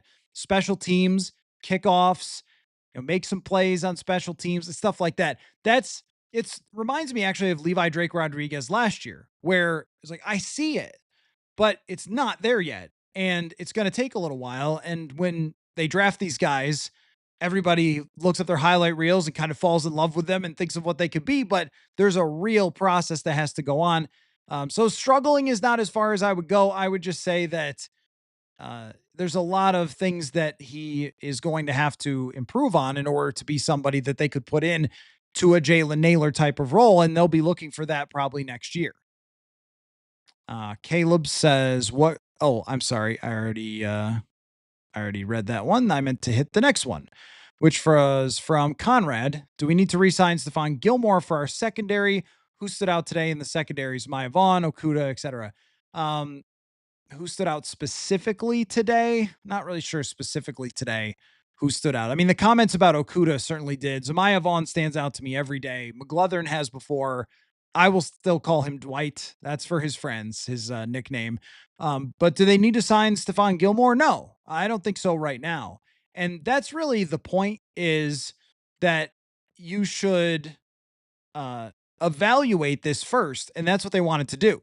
Instead of going out and trying to get somebody in the secondary like a veteran before they had real answers, they decided, hey, why don't we just see in training camp? Then we'll decide, should we sign Jack Jones or Rasul Douglas or Stephon Gilmore or somebody else? As of this moment, I would say that they would not sign someone. I think they've been very happy with Okudah. And if Blackman is your depth and Vaughn is, getting to this point, then you feel okay about it, if not good, because what Okudah is doing is playing in the base. So he's not playing every single snap, just when they're in nickel. They don't play nickel as much as everybody else. Even today in passing situations, you saw Theo Jackson in with Josh Metellus, and Metellus is in the box and Jackson is playing the Cam Bynum spot. And then there's two corners. This defense does play a lot of just two corners, which most defenses are playing three. They're playing two a lot. And the two corners have been great. Byron Murphy and Isaiah Rodgers, they look really, really good. So they don't have to go out and try to make a move right now. If there's an injury, maybe.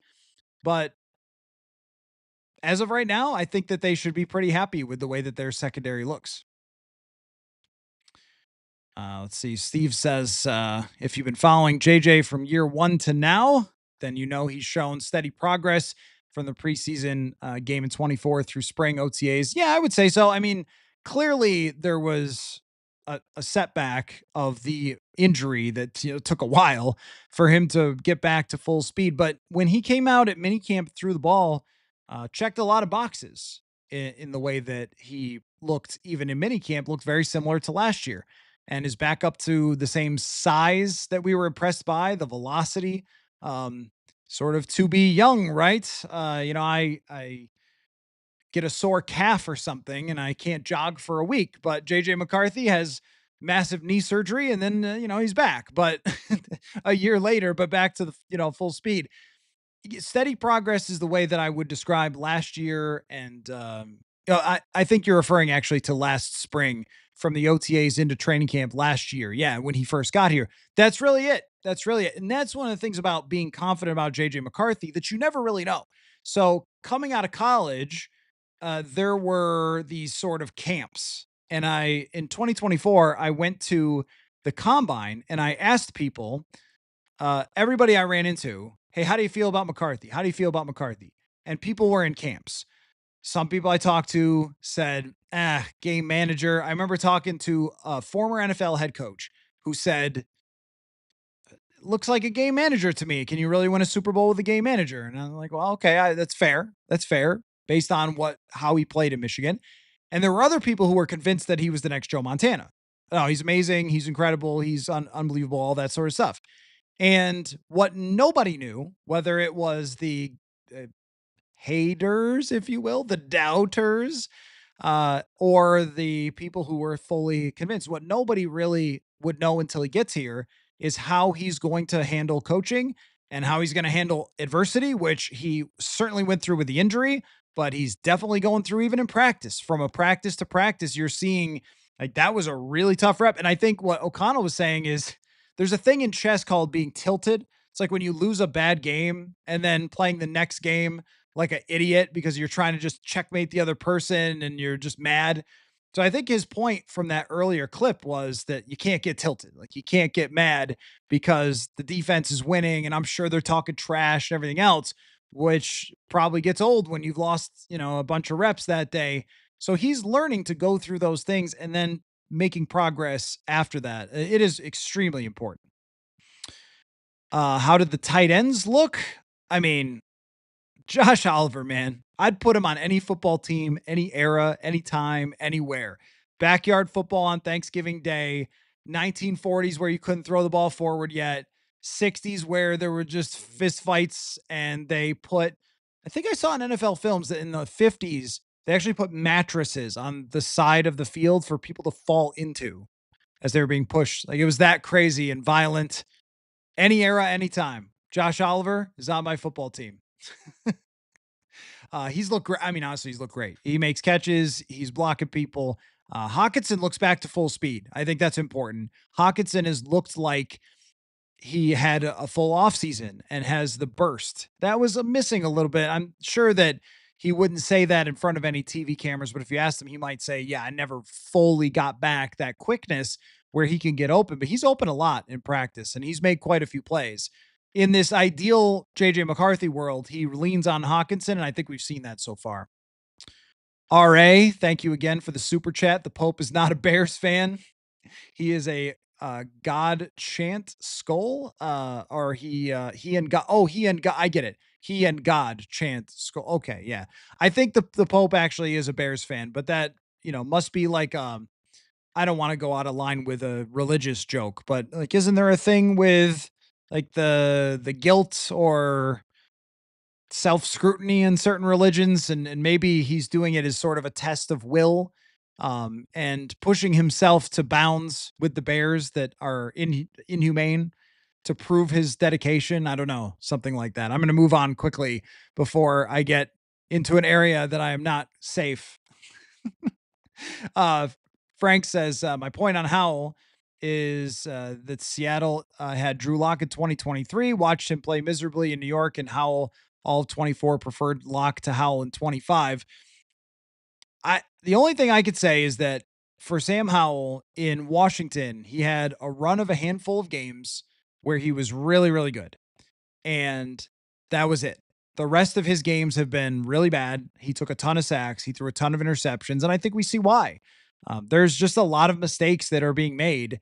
He's probably not a quarterback that you can put in and hope that he can win 50% of his games. I think previously I thought maybe he could with this situation. And maybe if he was playing with the number one offense, it would look a lot better. I guarantee it would. Still, it's got to be better than this in order to convince me of that. Right now, it feels to me like you are going to the drawing board and talking about ideas. You are not in the phase of making a move yet. You're in the maybe we got to look into ideas phase. That's where I would be with Sam Howell. Steve says Parsons isn't worth that much early round draft capital. Well, if you're drafted 32nd, Steve, where you're going to need to pay him a large portion of your cap immediately. Great players on the rookie deals are worth more. Yeah, I understand what you're saying, but if we go to like a Tyreek Hill deal or a Khalil Mack deal, that's not true. There are 5 to 10 players in the league that transcend what you just said. I mostly agree with it, but the Tyreek Hill and Khalil Mack deals are the only ones that are comparable to the level of Micah Parsons. He is an elite player. I'm not serious with a Micah Parsons move. It doesn't make a lot of sense. They already have Grenard, Van Ginkel, and Turner is an ascending player on a rookie contract that, you're hearing definitely good things. But at the same time, it is Michael Parsons. I mean, we are talking about one of the best players in the entire NFL. This defense would be the scariest in a long time in the league if they had Micah Parsons. That's my point. And when you get to this, I mean, there's only so far that you can push the whole like rookie quarterback contract thing, but for Micah Parsons, I would be able to push that really far. uh Mauricio, I think. Sorry if I said that wrong. Jets got to an AFC championship with Mark Sanchez and Jefferson. And with Jefferson, McCarthy only needs to be better than 30. So I get what you're saying, but what year was that? Was that like '07? It is a long time ago. I think the league has changed since then. I don't think you can have the 30th best quarterback and win. But I understand what you're getting at is that he certainly doesn't have to be perfect.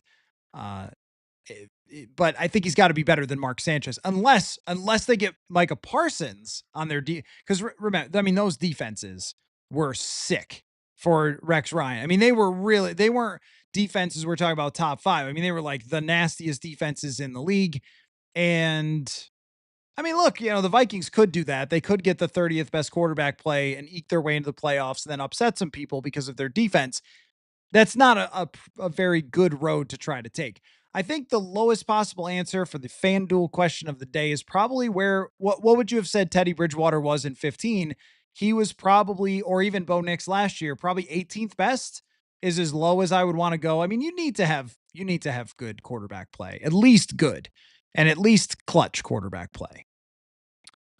This looks like it says Chewy, but it's got some funny looking words. How's the rookie quarterback from Minnesota looking? Max Brosmer got in there today, and was a little bit better than he was the day before, where he threw an interception, had a very nice throw to Rondale Moore, I think, where he put a lot behind. Was it Rondale Moore? I think it was. Yeah, it might have been in traffic, where he showed off like I can throw in between a couple of defenders. I've been impressed every time Max Brosmer gets in. He looks like he knows where it's supposed to go. He looks like he fits in this offense. Now he's playing against the 3s. That's not the 2s. It's a little bit different. And I don't think that because Chewy follows up with any shot, he's the best backup. No, I don't think so. I don't think he's ready for that. That's just too much to ask from somebody like Brosmer to arrive here as an undrafted free agent and then just have to get thrown right into the mix. Mama says, how do you view Jaren Hall? I didn't become a regular listener until last season. Well, thank you for joining us last season. Thank you very much. I'm glad to have you. The number of people who have said they've just found the show, I'm like, hey, that's really speaks to the growth. And maybe there's some word of mouth out there with you guys telling people about the show. And I'm really thrilled about that. So thank you. As far as Jaren Hall goes, it just wasn't going to happen. The physical skill wasn't there. He looked to me like a kind of a CFL quarterback where he could throw it nicely, had an accurate ball, but he was just not of enough arm strength, speed. And you saw it in the game where he got hurt. He tried to take off and he just immediately got eliminated, just taken right out. And I know it's like, I'm not making fun of his injury. Like even he said, wow, NFL players hit hard. There are requirements to this, and arm strength is usually one of them. It does matter how big you are a lot of times. Yeah, Drew Brees was small. But there's not many quarterbacks who can be 5'11", 6 feet tall, 200 pounds and stand up against the best of the best. Usually have to have elite traits, like out of this world, Drew Brees accuracy, Doug Flutie's speed and playmaking or something like that, Kyler Murray speed. So just probably wasn't going to happen for Jaren Hall. Skoleful Shack, any chance Turner takes Van Ginkel's spot? No. Van Ginkel's looked freaking awesome. We just don't bring him up because it's Van Ginkel. We know he's so good. He's looked great. Turner's not going to take his spot, but what Turner's going to do is he's going to rotate with him, and he is going to probably push Van Ginkel at times back to the regular linebacker position. So there's going to be a lot of different ways that they can use Dallas Turner and Van Ginkel together. Third downs, maybe you're having Van Ginkel rush up the middle. That could be it. Do we need a dog pun now? I know. Yeah. every time the dog shows itself. Maybe I do need to start following my own rules, which is coming up with dog puns.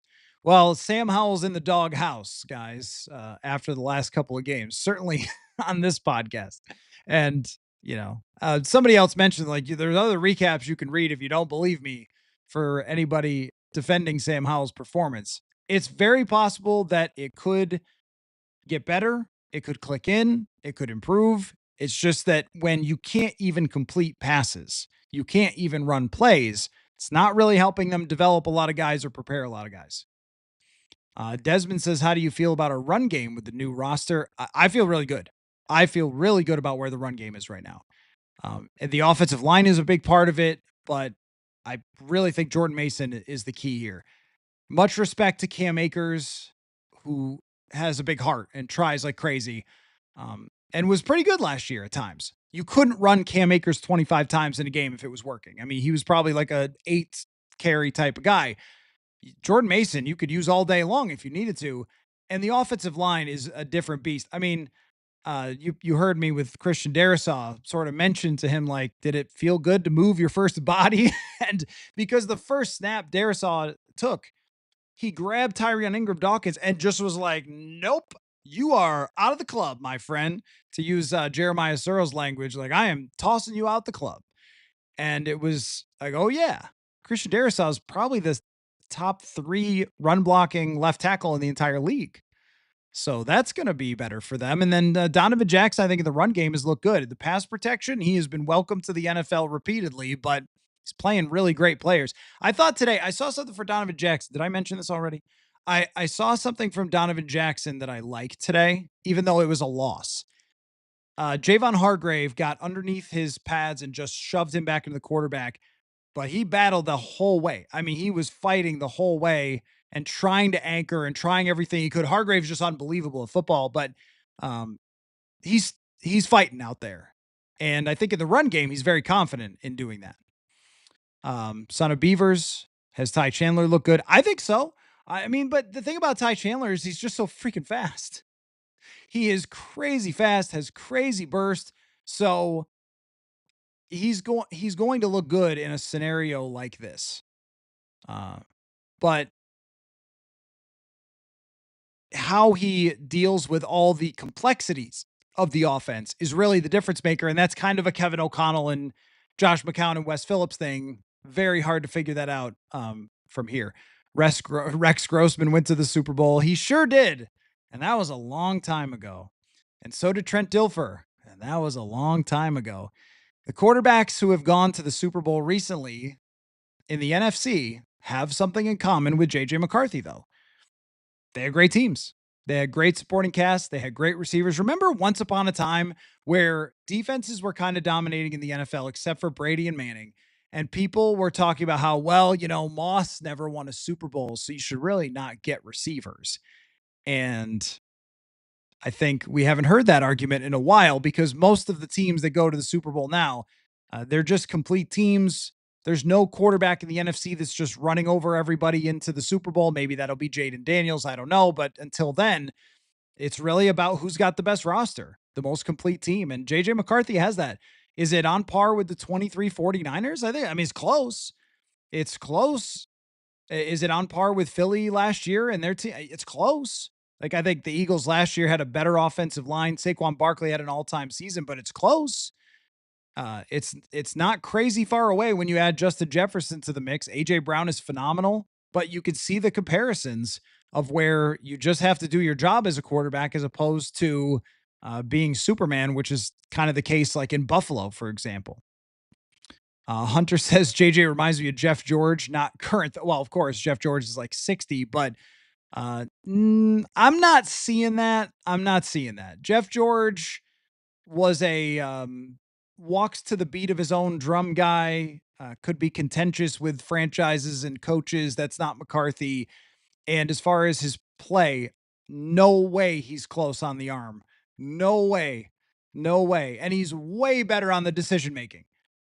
Jeff George was going to try to throw it into any window, anytime, anywhere, took sacks constantly, tried to roll back and around and throw it deep down the field all the time. It worked with the Vikings because he had Moss and Carter. super fun quarterback to watch. Not really a guy you want to try to win games with. I think actually McCarthy is probably the opposite.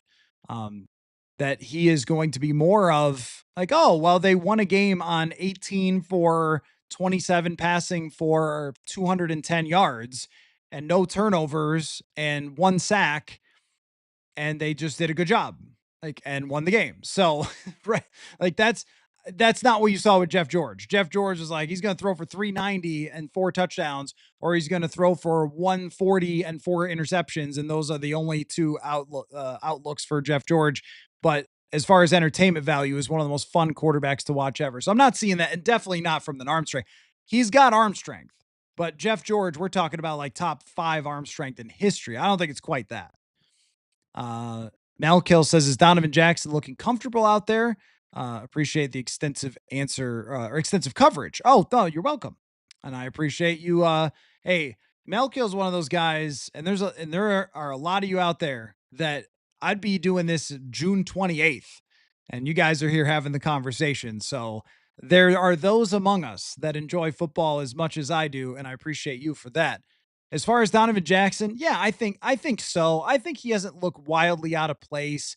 There's been so much of the discussion about like the defensive line getting after the quarterback, and they have, and it's been a tough start for Jackson. But it's been a tough start for everybody. It's been a tough start for Ryan Kelly. It's Flores' defense. It's tough to play them in real games. CJ Stroud melted down against them last year. He's a great young quarterback. Like, that's how it goes. But I think it's that do you have the will and do you have the desire to improve and learn from your teammates? And you heard Darrisaw. I asked him about Jackson. He felt like he's coming along pretty well. I'm willing to give that a lot of time. Guard is a hard position, and these guys are making it a nightmare. But as far as when he's going to battle with Levi Drake Rodriguez or Jalen Redmond, I think he's been fine. I think he's looked like a starting guard. It's just when he's going against the beast, it's a lot harder. Brahmi says, Zim famously hated most quarterbacks. Do you think he would have jived with McCarthy? So, see, I think Zim mostly had a beef with one quarterback because he loved Teddy. He loved Sam Bradford. I had an interview with Sam Bradford in 2018 after he had been out of the league. And Bradford said, because I was kind of surprised. I was just like, hey, what was it like working with Zim? He said he loves Zim. And he said they got along really super well. He said that they kind of jived on X's and O's and they saw the game similarly. And I don't know. I think Zim had a beef with one quarterback, and that one quarterback just happened to be the one he was with the longest. And that the franchise wanted, and that the GM wanted, and that he did not want. He wanted a bunch of defensive players for that money and not Kirk Cousins. I think he would have loved JJ McCarthy. I do. And you know why? I think so. Coaches have this thing, and it might be something to consider if you coach kids, if you're like a high school coach or a youth coach or something, is that all of us have this tendency to look for players that are like us. And there was a Daryl Morey said this years ago, the general manager of the Rockets for a while. He might be somewhere now, 76ers. But they looked really closely at these scouting reports from all their scouts. And of course, their scouts were former basketball players. So if the scout was a former center, he would tend to overrate centers and be wrong on them more often. And the 3-and-D former players would be wrong on former players that were 3-and-D because they would give them too much credit because they're kind of making it inadvertently about themselves. We would all do that. We all like people who are like us, right? You guys like football, so you watch me. You're like, this guy likes football. I like being around this guy. Well, there's the tendency with coaches to do the same thing. So think about Zim and how he is. Zim is an old school, hard ass, tough as nails. I will coach with a freaking eye patch on. If I die, I die type of guy. Now, I think Kirk said that, but that was about something different. He was a crazy person when it came to football, with his obsession with football and with toughness and all that stuff, and was just that guy. So what he looked for in quarterbacks was guys who had the dog in them, guys who were leaders, guys who were tough, guys who would get after other players. And you all think of Teddy as a really nice guy. He was, and he was to you for sure, and he was to us for sure. But I think Teddy had that dog in him. I think he was resilient and tough, and he knew how to lead people. And Zimmer saw that in him. And I think Bradford actually showed that too, with all the injuries he went through and how he played. JJ's got that dog in him. Like, he just has something natural to him where he knows how to lead people. He knows how to lead an offense. You see it in the 2-minute drill. You see it on a daily basis with the way he communicates with his teammates. I mean, yeah, there's something there that I think Zimmer would have really liked about JJ McCarthy that every coach he has. I mean, think about Jim Harbaugh. Is Jim Harbaugh like the new Gen Z favorite coach? Like, no, he's like an old school hardo, right? A very enthusiastic guy, but also like crazy old school football coach. And that was McCarthy's college coach. So, uh, first name, last name says Van Ginkel and Grenard both had 900 snaps, and the rest of the edge rushers combined for 1,200. We could have 3 900 snap edge rushers this year. I guess if you're counting like what Jihad Ward, and I see, yeah, if you're counting Jihad Ward as an edge rusher, he was really an interior rusher most of the time. But I get what you're saying. Could we have 3 900 snap rushers? I don't think so. I don't think so. I think in an ideal world, it probably goes Jonathan Grenard somewhere in the 850 range, Van Ginkel somewhere in the 8 to 750 range, and Dallas Turner somewhere in the 6 to 7. And then you're going to have to mix in other people like Gabe Murphy. They might use packages for rushing where it's only one of those guys. And it might just be Jonathan Allen, Javon Hargrave, and Jonathan Grenard, and then nobody else is on the field. So there's so many different options that they have there, but I think that's kind of ideal. I see your point though.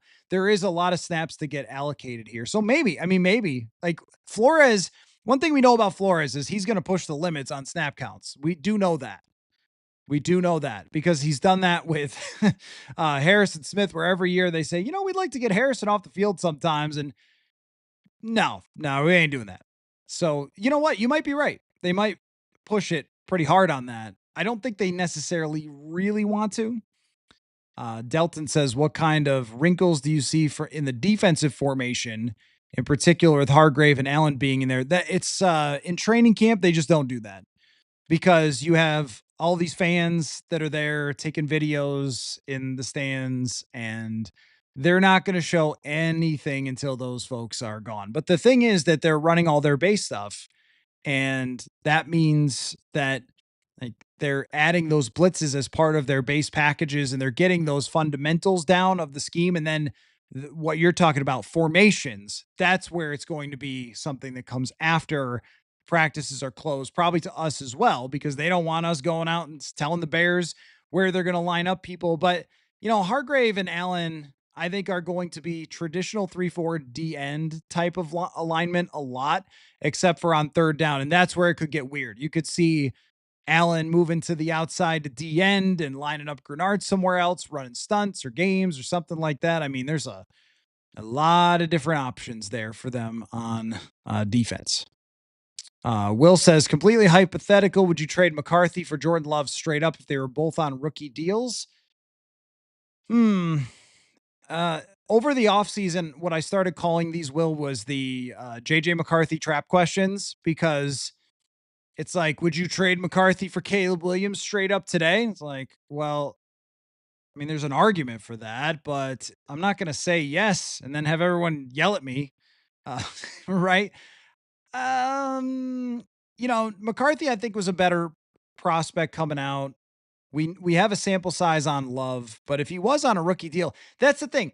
There's a lot of quarterbacks, because you have no sample on JJ McCarthy. There's a lot of quarterbacks in the league that you could go, hey, would you bring him here and play with Jefferson? You might win the Super Bowl. I mean, with Jordan Love, if he was here, coached by KOC, and with Jefferson and Addison, like, you could very reasonably win the Super Bowl with this football team. And I know what Jordan Love is, so you'd have to lean that way for the odds. But I like the way McCarthy plays football in this system a little bit better than the ups and downs of somebody like Jordan Love. So it is definitely kind of a trappy question, because I have so much more of a sample size of seeing someone actually play pretty well in Jordan Love. But I think that his ceiling over stretches is higher.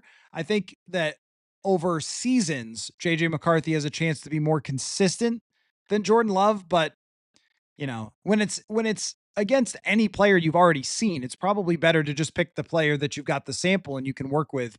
But that's what makes it a trappy question. The reality is that Jordan Love's not on a rookie contract. And even though they developed him over a couple years, which was the right thing to do, that's the trouble that Green Bay has that the Vikings don't have. And that's the edge. But I think they're two different types of quarterbacks. Matt says, now that there's officially been a preseason game, can we start talking about what we're looking forward to in the first preseason game? Oh, we'll have a night. We will have a night where we go through. I'll make a big old list and we'll talk about it and break it all down, what I'm looking for. I mean, right now it's a lot of, the obvious stuff. Like, okay, how many snaps does JJ McCarthy play? Like, do they play Donovan Jackson a little bit more? And can we get a look at him? And then who stands out on the second team? Do we see what I love about the preseason is, we go out to camp, we talk about this stuff. Only a handful of you go to camp practices or get a chance to go out there. And in a preseason game, all these guys we've been talking about that are just sort of conceptual, you get to see them. And then we can really have discussions about what you saw. So someone like Zamaya Vaughn, I've said his name 100 times. It's like most of the audience hasn't seen the guy yet. I can't wait till you guys get to see some of these players and then we can discuss them and have a lot of new information. I love new information. So leading into that, we'll have a lot to talk about for sure. But it's kind of the obvious, it's like who's going to step up? Who's going to be a young player, undrafted free agent, somebody who shines, who's out there that surprises us that maybe it tells us a little bit about them. Or someone like Rondale Moore could use this. Like he could use a big performance in a preseason game to get some confidence and build on where he's at in this offense. Or Ty Felton, like somebody who has had, I think, a lot of kind of awkward moments so far and just doesn't look very refined. Like he needs a couple of big plays to kind of get going. So a lot of interest for the preseason game. Can't wait for that one. I can't wait for the post game podcast with Dane Mizutani where we break it down. It's just gonna be a lot of fun. Wesley says, just got home from workout here in California. Oh, all right. What do you think of this, Wesley? Oh yeah. I've been working out down here, working out my vocal cords, I guess. No, I'm just kidding. Have you discussed how Dallas Turner has looked? This is after 9:00, so we can be a little weird. Dallas Turner's looked great, man. I mean, truly, he has been. If we were just naming best players in camp, to me, Jonathan Grenard's the best player in camp. I don't even know it's close. And then maybe next is Dallas Turner. He's just been a part of everything. He's been in on coverage plays. He has rushed the passer from both sides. He's been a blitzer. I mean, he's just done everything that they could have asked him to do. And he's really looked fast, quick, strong. He looks like there's more moves in the bag. He looks like a guy who hung out with Jonathan Grenard all offseason. That's what he looks like. He looks like he's doing a lot of Jonathan Grenard things. Steven says biggest difference between Zim's training camp preseason and KOC's. Zim won preseason games. KOC doesn't. That's not the biggest difference, but it is a difference. I mean, the biggest difference is the amount of contact and the amount of 11 on 11s. Like when I first saw KOC doing ones versus twos, I was like, is this a mistake? Like, did the wrong group come out there? Because Zimmer didn't do that. It was just ones versus ones, and it was hard reps, and it was physical, and it was over and over and over and over and over again. That's just not how KOC runs his practice. And KOC's had a pretty good health record for doing that. And I think KOC is right in doing it. Zimmer had much more aggressive practices. And as far as it's not about just winning the preseason games, Zimmer played the starters for a whole half in the third preseason game, an entire half. I remember Stephon Diggs got popped one time coming across the middle in the third preseason game against Seattle. I think there was a full crowd there at US Bank Stadium. It was all like, what are we doing here? What is this? Has Xavier Scott stood out at all? I think he has. I don't think he's quite fast enough to be a guy for them who gets in the game a lot. but he's got my interest because he could catch the football out of the backfield. So he's kind of intriguing to me a little bit. He's a guy to watch in preseason for sure. I've liked what I've seen from him so far. I'm just not sure that he's going to be, you know, like on a roster. He's got my attention though. Will says, does Okudah look like a starter out there? Have always been a Blackman fan, so curious if we see Okudah win the job. It really feels like Okudah's winning the job. I mean, you heard those comments earlier from KOC about Okudah. They said they carved out a role for Jeff Okudah, and that's what he's going to be. So it looks like right now, Mekhi Blackman would have a long way to go in order to be that guy, which means he's good depth. And I think that's really good for them. To have depth of someone like Jeff Okudah depth like Mekhi Blackman, a 3rd round draft pick who played well in 23. That's good for them. That's something that I haven't felt like they've had in the secondary a long time. I mean, I don't even know if they ever had it. Even with Zim, they just kept those guys mostly healthy. But they actually do feel like if someone went down, they would be in good shape.